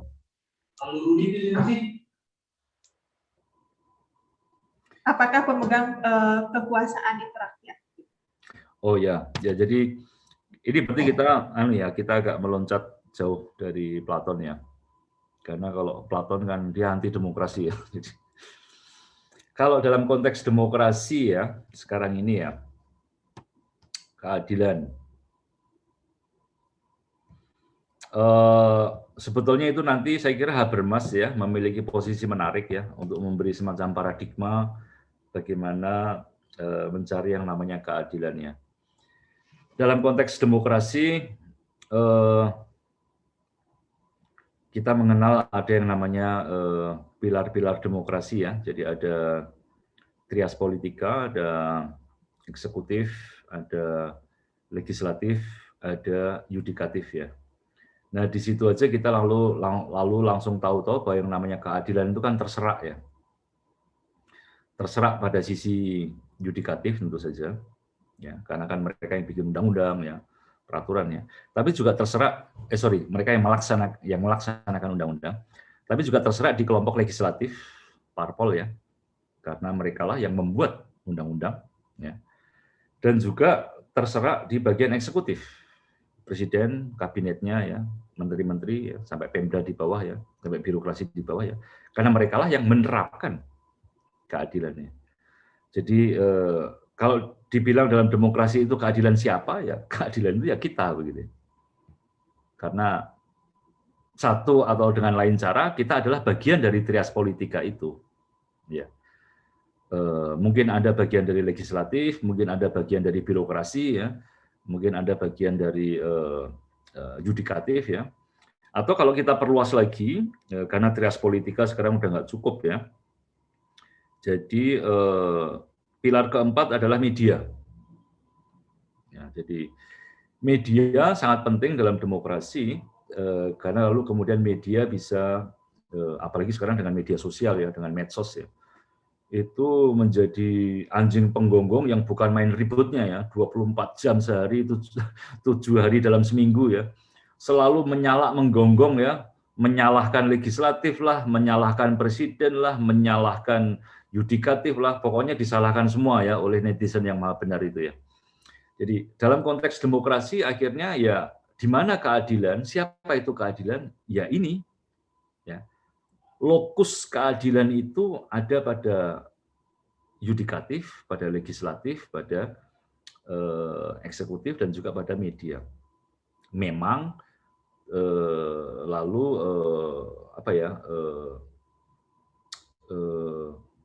menjadi tidak jelas ya, menjadi kayak buyar begitu ya. Tapi ya memang disitulah kekuatan dari demokrasi ya, yang sering ada yang mengatakan, saya lupa ya filsuf kontemporer siapa yang mengatakannya, bahwa dalam rezim demokrasi itu pusat kekuasaannya itu adalah kosong. Ya. Jadi ini paradoks dari demokrasi ya. Inti kekuasaan dalam demokrasi itu adalah kekosongan. Kalau di Myanmar ya, yang sekarang ini militer kudeta lagi ya, kekuasaan di mana? Oh jelas sekali ya, junta militer. Itu tentara-tentara dengan senapannya itu yang berkuasa sekarang ini ya, sehingga setelah berbulan-bulan demo ya, ada 800-an yang sudah ditembaki ya sampai hari ini ya. Rakyat nggak bisa apa-apa, semuanya diem gitu ya, takut ya. Mereka takut sama siapa? Tentara. Ya, dalam sistem junta militer, keadilan, kekuasaan itu jelas, lokusnya adalah tentara. Dalam sistem aristokrasi, lokus kekuasaan di mana? Raja. Itu jelas sekali ya. Nah, dalam demokrasi, kalau kita mencari lokus kekuasaan, kalau kita mengatakan siapakah yang berkuasa, apakah Jokowi? Ya enggak juga begitu ya. 1001 orang menghina Jokowi tiap hari ya, dan Jokowi kayaknya nggak bisa ngapa-ngapain juga begitu ya, menghadapi hinaan-hinaan itu. Ya. Apakah DPR? Ya enggak juga begitu ya. Apakah netizen? Ya netizen cuma bisa ngomong, tapi kan nggak bisa ngapa-ngapain juga begitu ya. Jadi kalau kita mencari lokus kekuasaan itu memang kosong ya. Itu terserah ya. Dan saya kira paradoks ini yang menjadi kekuatan dari demokrasi ya. Karena dengan demikian lalu kan kita hidup dalam kebebasan, kita hidup dalam perimbangan terus-menerus ya. Dan ya kita maju dengan ketegangan-ketegangan seperti ini ya. Karena memang ya itulah hidup ya. Demokrasi itu seperti hidup itu sendiri, di mana tidak pernah jelas begitu ya. Kalau Anda mencari yang jelas-jelas ya jangan hidup gitu. Justru hidup itu ya penuh surprise ya, tidak jelas. Yang penting berjuang begitu loh. Yang penting berjuang dan memperjuangkan makna di situ ya. Tanpa melanggar hak asasi orang lain ya, tanpa melakukan kekerasan pada orang lain ya, melakukan dengan koeksistensi damai. Saya kira nanti dengan Habermas Anda akan diberi kerangka lebih lewat etika diskursus gitu ya. Kerangka lebih jelas bagaimana mencoba menengarai keadilan dalam sistem demokrasi modern saat ini. Pak Budi Hardiman itu kan spesialisnya Habermas ya. Saya kira nanti menarik uraiannya. Baik, seperti itu. Romo Setio, ini ada satu pertanyaan yang cukup menarik juga. Pertanyaannya dari Gagas Egalitarian dari Malang. Beliau bertanya, kalau hukum itu menjadi pemanis, alat eksploitasi dan justru menjadi belenggu, apakah sebenarnya hukum itu perlu? Apakah keadilan tidak bisa berdiri tanpa hukum? Seperti itu. Ya, jadi tadi kan yang saya katakan di situ kan itu gagasan dari sofisme dari Trasimakos ya, di mana hukum itu hanya sekedar menjadi lipstick saja ya, pemanis saja ya. Sehingga sebetulnya dari perspektif itu hukum sebetulnya tidak perlu ya. Hukum tidak perlu karena gampangnya begini, saya selalu punya bayangan seperti preman di Tanah Abang ya. Atau mungkin Anda di kota Anda masing-masing punya referensi lah di pasar mana begitu ya. Kan selalu ada premannya ya. Kalau di Jakarta ini kan sebetulnya Haji Lulung ya. Itu kan pemilik Tanah Abang di Jakarta gitu. Nah, kalau Anda itu preman ya, semua orang takut sama Anda kan di pasar itu ya. Baik preman kecil maupun pedagang, bahkan polisi sama satpol pun sebetulnya segan sama Anda ya. Kalau Anda seorang preman, perlu enggak Anda bikin peraturan? Masuk jam sekian, pulang jam sekian ya. Persenan kepada saya sekian, persenan tuh ini sekian. Perlu nggak Anda bikin aturan? Enggak perlu. Tahu sama tahu lah, TST gitu ya. Tapi kan ya kadang-kadang ya bagus-bagusnya lah ada peraturan, ya ada kesepakatan begitu ya. Supaya kelihatan adil ya, supaya kelihatannya. Jadi dalam konteks seperti itulah yang namanya peraturan hukum itu menjadi pemanis belaka ya. Nah, kalau kita bertanya posisi Platon sendiri, apakah bagi Platon hukum itu perlu? Jawabannya iya, perlu. Ya.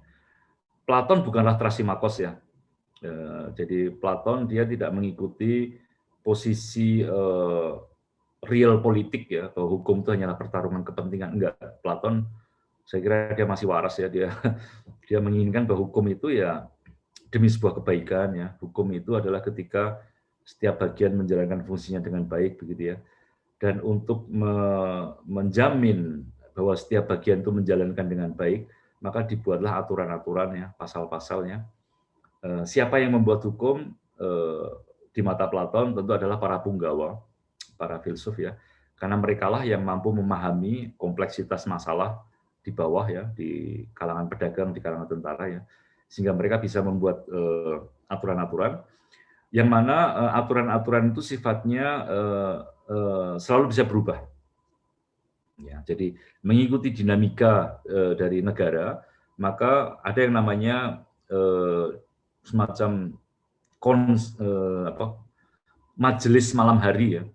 Platon menggambarkannya sebagai majelis malam hari, di mana para filsuf itu setiap malam bertemu, berkumpul untuk mendiskusikan apa yang baik, apa yang buruk ya, yang terjadi di masyarakat ya, dan dari situ kemudian membuat aturan-aturan. Jadi hukum tetap perlu ya, karena dia adalah semacam pembadanan dari roh yang bernama keadilan. Tapi sebuah badan yang tidak sekali selama-lamanya ya, tapi sebuah badan yang senantiasa bisa selalu berubah. Jadi itu di Platon sudah ada, dan saya kira sampai sekarang pun kita semua punya kesadaran yang sama ya mengenai bahwa hukum itu bisa berubah ya, hukum itu tidak harus sekali selama-lamanya begitu. Baik, ada lagi Bapak Ibu yang ingin bertanya? Oh ya ada. Sebelum saya persilahkan kepada Bapak Rocky, saya ingin mengingatkan kepada para peserta semua, Bapak Ibu dipersilahkan untuk mengisi daftar hadir yang linknya sudah kami bagikan di dalam kolom chat. Nanti untuk sertifikat, kemudian materi dari Romo Setio akan dikirimkan berdasarkan presensi Bapak Ibu pada sore hari ini. Baik, silakan kepada Bapak Rocky Marbun. Terima kasih. Selamat sore, Pak Setio. Saya sebenarnya sudah cukup lama memperhatikan Bapak ini kalau menjelaskan pelan tapi mantap gitu. Kemudian gini Pak, saya dosen di Fakultas Pancasila. Saya baru 2-3 tahun inilah banyak-banyak soal filsafat Pak.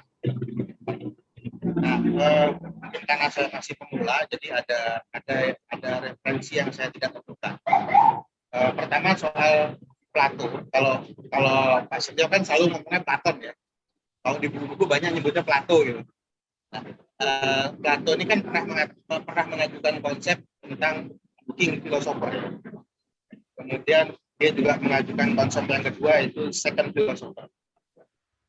Nah, yang saya tidak temukan referensinya adalah apa yang menjadikan perubahan dari Plato dari mengajukan konsep king philosopher menjadi second philosopher. Jadi artinya second philosopher itu kalau saya baca referensi, dia yang tadinya itu pemimpin seharusnya adalah seorang filosof, tapi kemudian dirubah harus mengacu kepada peraturan gitu, kira-kira seperti itu. Yang saya tidak dapat referensinya adalah apa yang menyebabkan Plato ini berubah dari king philosopher menjadi second philosopher. Itu pertama, Mas Jo. Kemudian kedua, saya belakangan ini juga banyak menulis tentang kritik ideologi yang banyak dipengaruhi oleh mazhab kritis tentang bagaimana mengungkap suatu kepentingan dari suatu keputusan atau perbuatan hukum. Tadi saya sempat ketemu jawabannya itu dari penjelasan Pak Setio mengenai tiga jiwa tadi itu ya, kepentingan yang utama yang kelas bawah itu. Saya rasa itu menjadi satu kepentingan yang paling dasar bagi setiap penegak hukum dalam membuat keputusan dalam konteks penegakan hukum. Tapi saya mengalami kesulitan, lagi-lagi saya mohon kebaikan hati Pak Setio untuk membaca tiga kepentingan itu, kira-kira referensi mana yang harus saya perdalam, karena dari Habermas ketika mengajukan pertautan antara pengetahuan dengan kepentingan, saya tidak menemukan klasifikasi kepentingan apa aja kepentingannya gitu. Tapi tadi kan dari Pak Setio, dari bagian tadi itu kan ada tuh yang tiga itu Pak. Nah itu kira-kira referensi mana yang saya harus baca untuk mempertegas apa yang dimaksud dengan kepentingan itu. Itu kira-kira Pak Setio. Terima kasih. Baik, terima kasih Pak Rocky. Ya, saya malah baru dengar ini dari Bapak istilah ada second philosopher ya. saya sendiri membaca-baca malah kalau king philosopher itu kan filsuf raja, filsuf ratu itu kan memang umum ya. Second philosopher, Bapak menemukannya di mana itu ya? Saya baca di bukunya Janidri Gafar, dulu sekjen MK. Mungkin rujukannya second philosopher itu adalah majelis malam hari tadi itu yang saya katakan tadi itu ya. Dan rujukan majelis malam hari itu ada di buku The Laws ya, hukum-hukum ya, atau nomoi dalam bahasa Yunani. Buku yang tebal juga ya, ada sekitar 10 atau 12 buku yang dijudulin The Laws itu. Dan itu memang dibuat oleh Platon tua. Ya.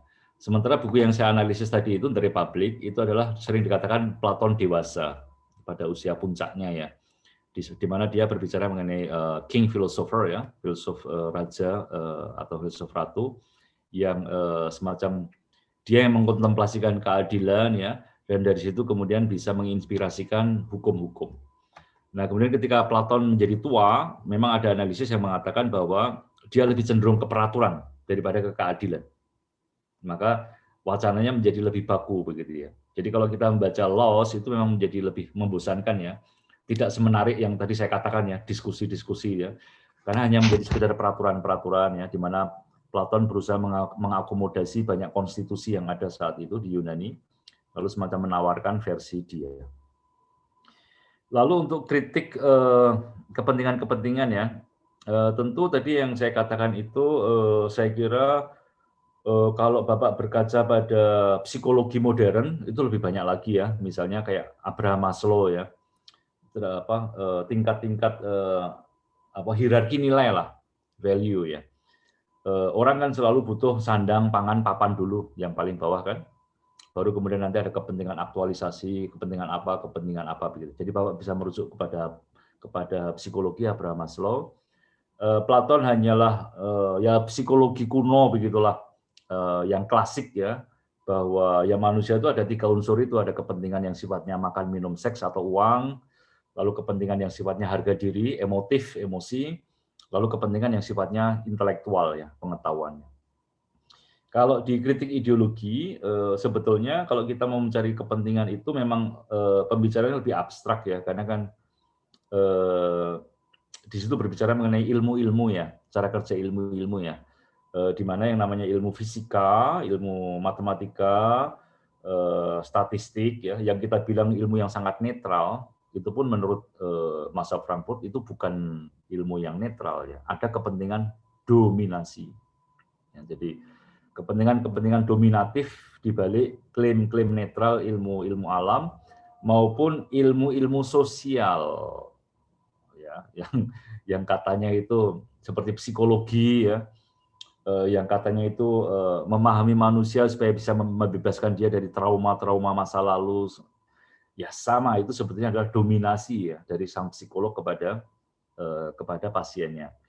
Dan lalu masa Frankfurt mengajukan bahwa satu kepentingan yang baik ya, kalau tadi dominasi adalah kepentingan yang buruk, maka kepentingan yang baik adalah kepentingan emansipasi. Jadi ketika ilmu seperti filsafat ya terutamanya ya, atau kritik ideologi itu sendiri ya, dia memberitahu orang, tetapi dalam arti menyadarkan dia tentang adanya mekanisme-mekanisme penindasan ya. Jadi saya itu mengajari dia untuk membebaskan diri. Itulah kepentingan emansipatoris atau kepentingan emansipatif dari ilmu kritis. Jadi memang sangat abstrak ya, hanya berkaitan dengan ilmu-ilmu. Tapi kalau mau yang konkret, yang berkaitan dengan hal-hal yang bisa ditangani, bisa diajukan ya, Bapak bisa berkaca pada psikologi saya kira. Psikologi modern pakai Max Scheler atau Abraham Maslow begitu.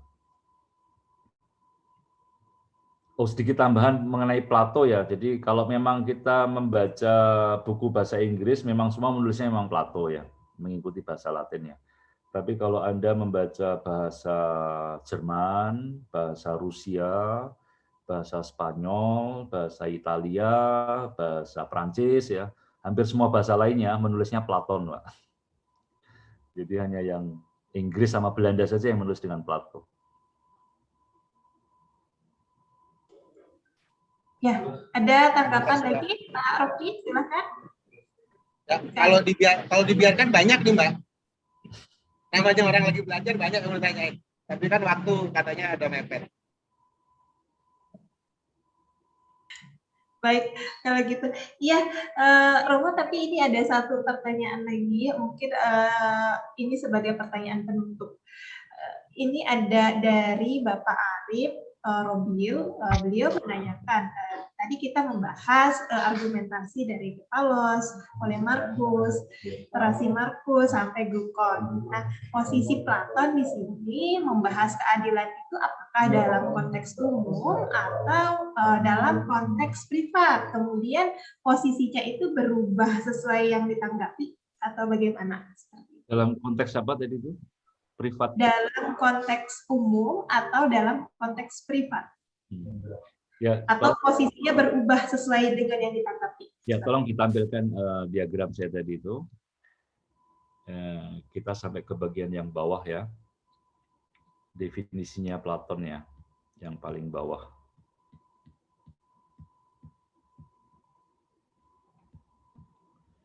Jadi slide nomor 76 ya. Slide nomor 76 ya. Nah, jadi ini adalah definisi dari Platon ya.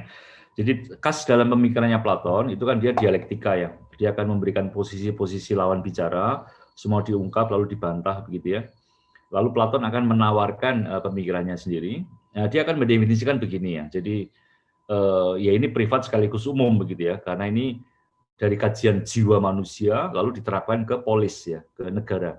Maka sebuah kajian yang sifatnya psikopolitik ya.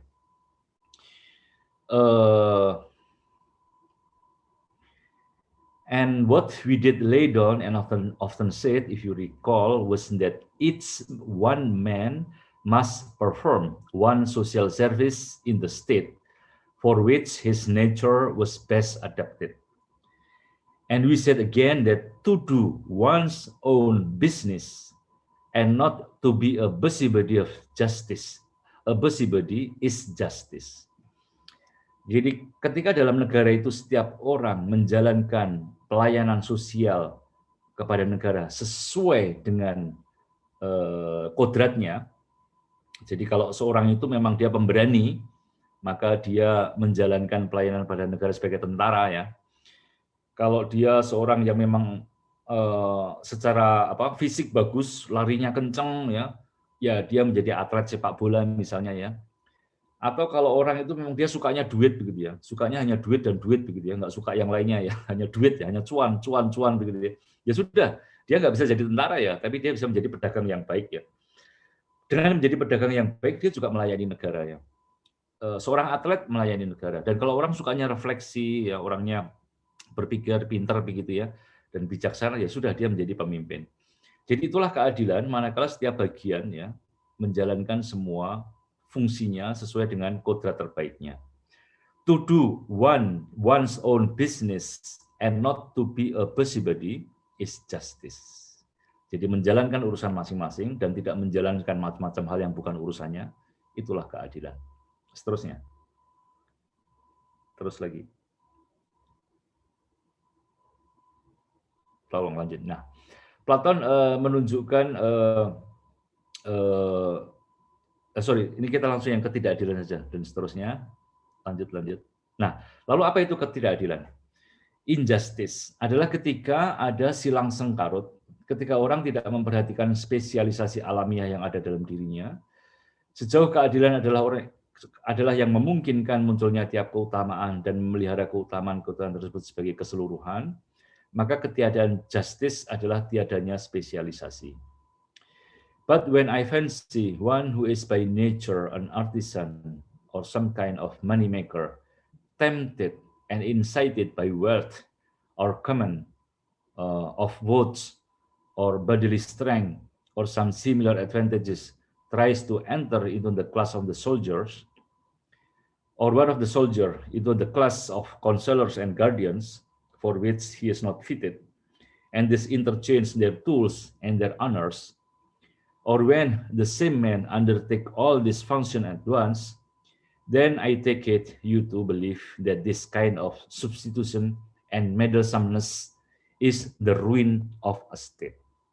Jadi bayangkan kalau ada orang yang sebetulnya bakatnya itu adalah menjadi artisan ya, menjadi apa UKM ya atau UMKM gitu ya, atau orang yang suka mengembangkan uang, lalu dia karena tergoda oleh keinginan harta atau karena dipilih ya command of votes, lalu kemudian try to enter the class of soldier, jadi orang yang sebetulnya bakatnya itu menjadi tukang bengkel atau bakatnya pedagang, lalu kemudian dia menjadi tentara, ya repot ya. Jadi kalau pedagang-pedagang di pasar itu menjadi tentara, itu akan repot ya.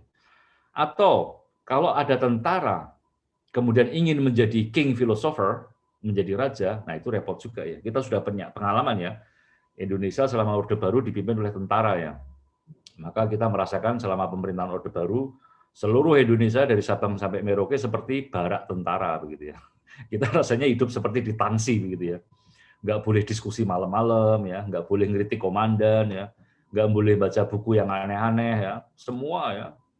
Dan Koramil itu maha kuasa ya di seluruh Indonesia zaman itu ya, polisi nggak bisa ngapa-ngapain ya.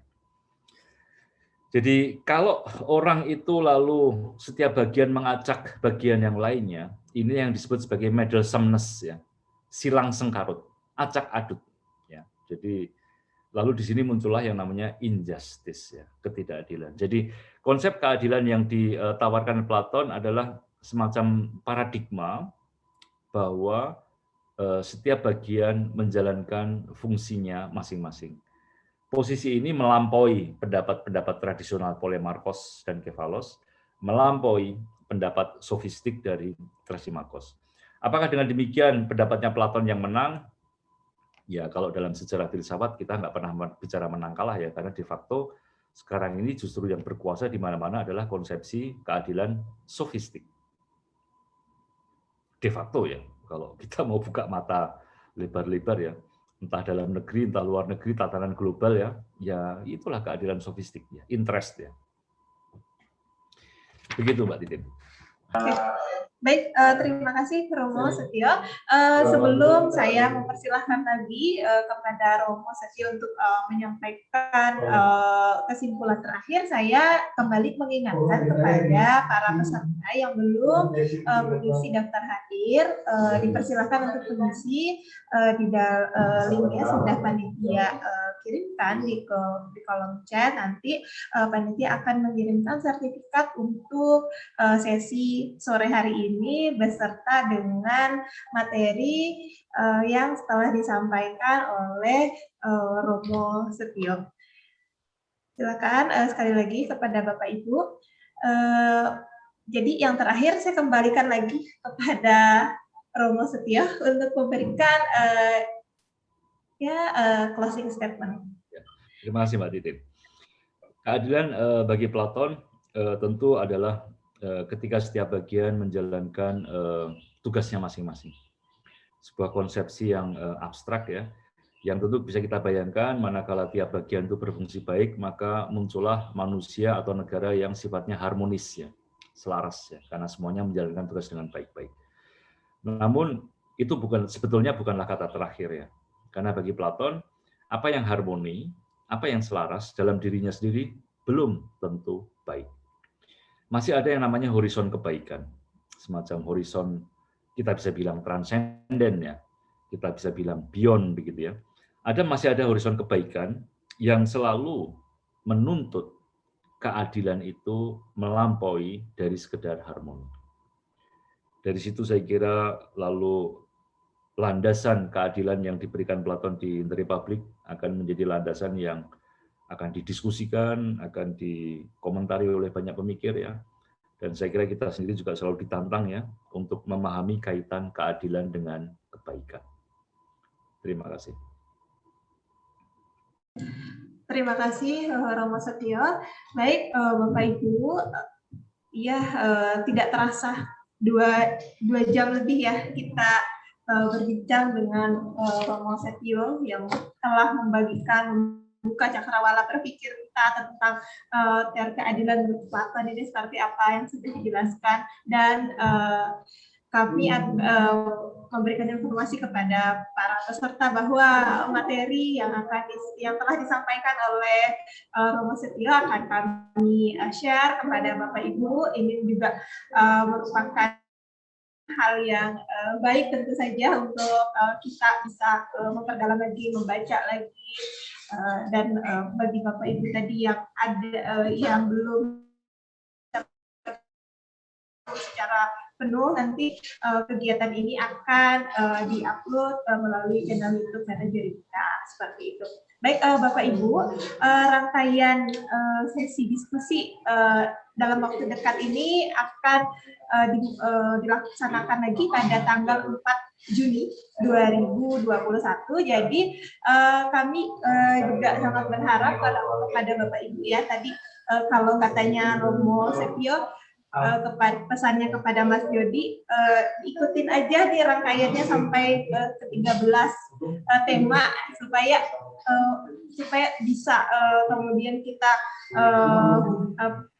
berpikir atau punya pandangan ternyata keadilan yang mana nih sekarang, seperti itu. Jadi kami berharap kepada Bapak Ibu untuk terus mengikuti rangkaian diskusi kita, dan kami juga berterima kasih kepada para penanya tadi, luar biasa, dari Lampung, kemudian dari Makassar, Malang, kemudian dari Jakarta juga. Terima kasih semua Bapak Ibu atas partisipasinya, dan spesial kepada Romo Setio, terima kasih atas waktu dan ilmunya tentu saja. Mudah-mudahan Romo Setio dalam keadaan sehat hari ini dan hari-hari selanjutnya. Begitu pula dengan Bapak Ibu para peserta. Saya Siti Nurfatlah mohon undur diri, mohon maaf apabila ada beberapa hal yang kurang berkenan di hati Bapak Ibu dalam kegiatan diskusi pada sore hari ini. Saya tutup. Assalamualaikum warahmatullahi wabarakatuh. Selamat sore Bapak Ibu semua.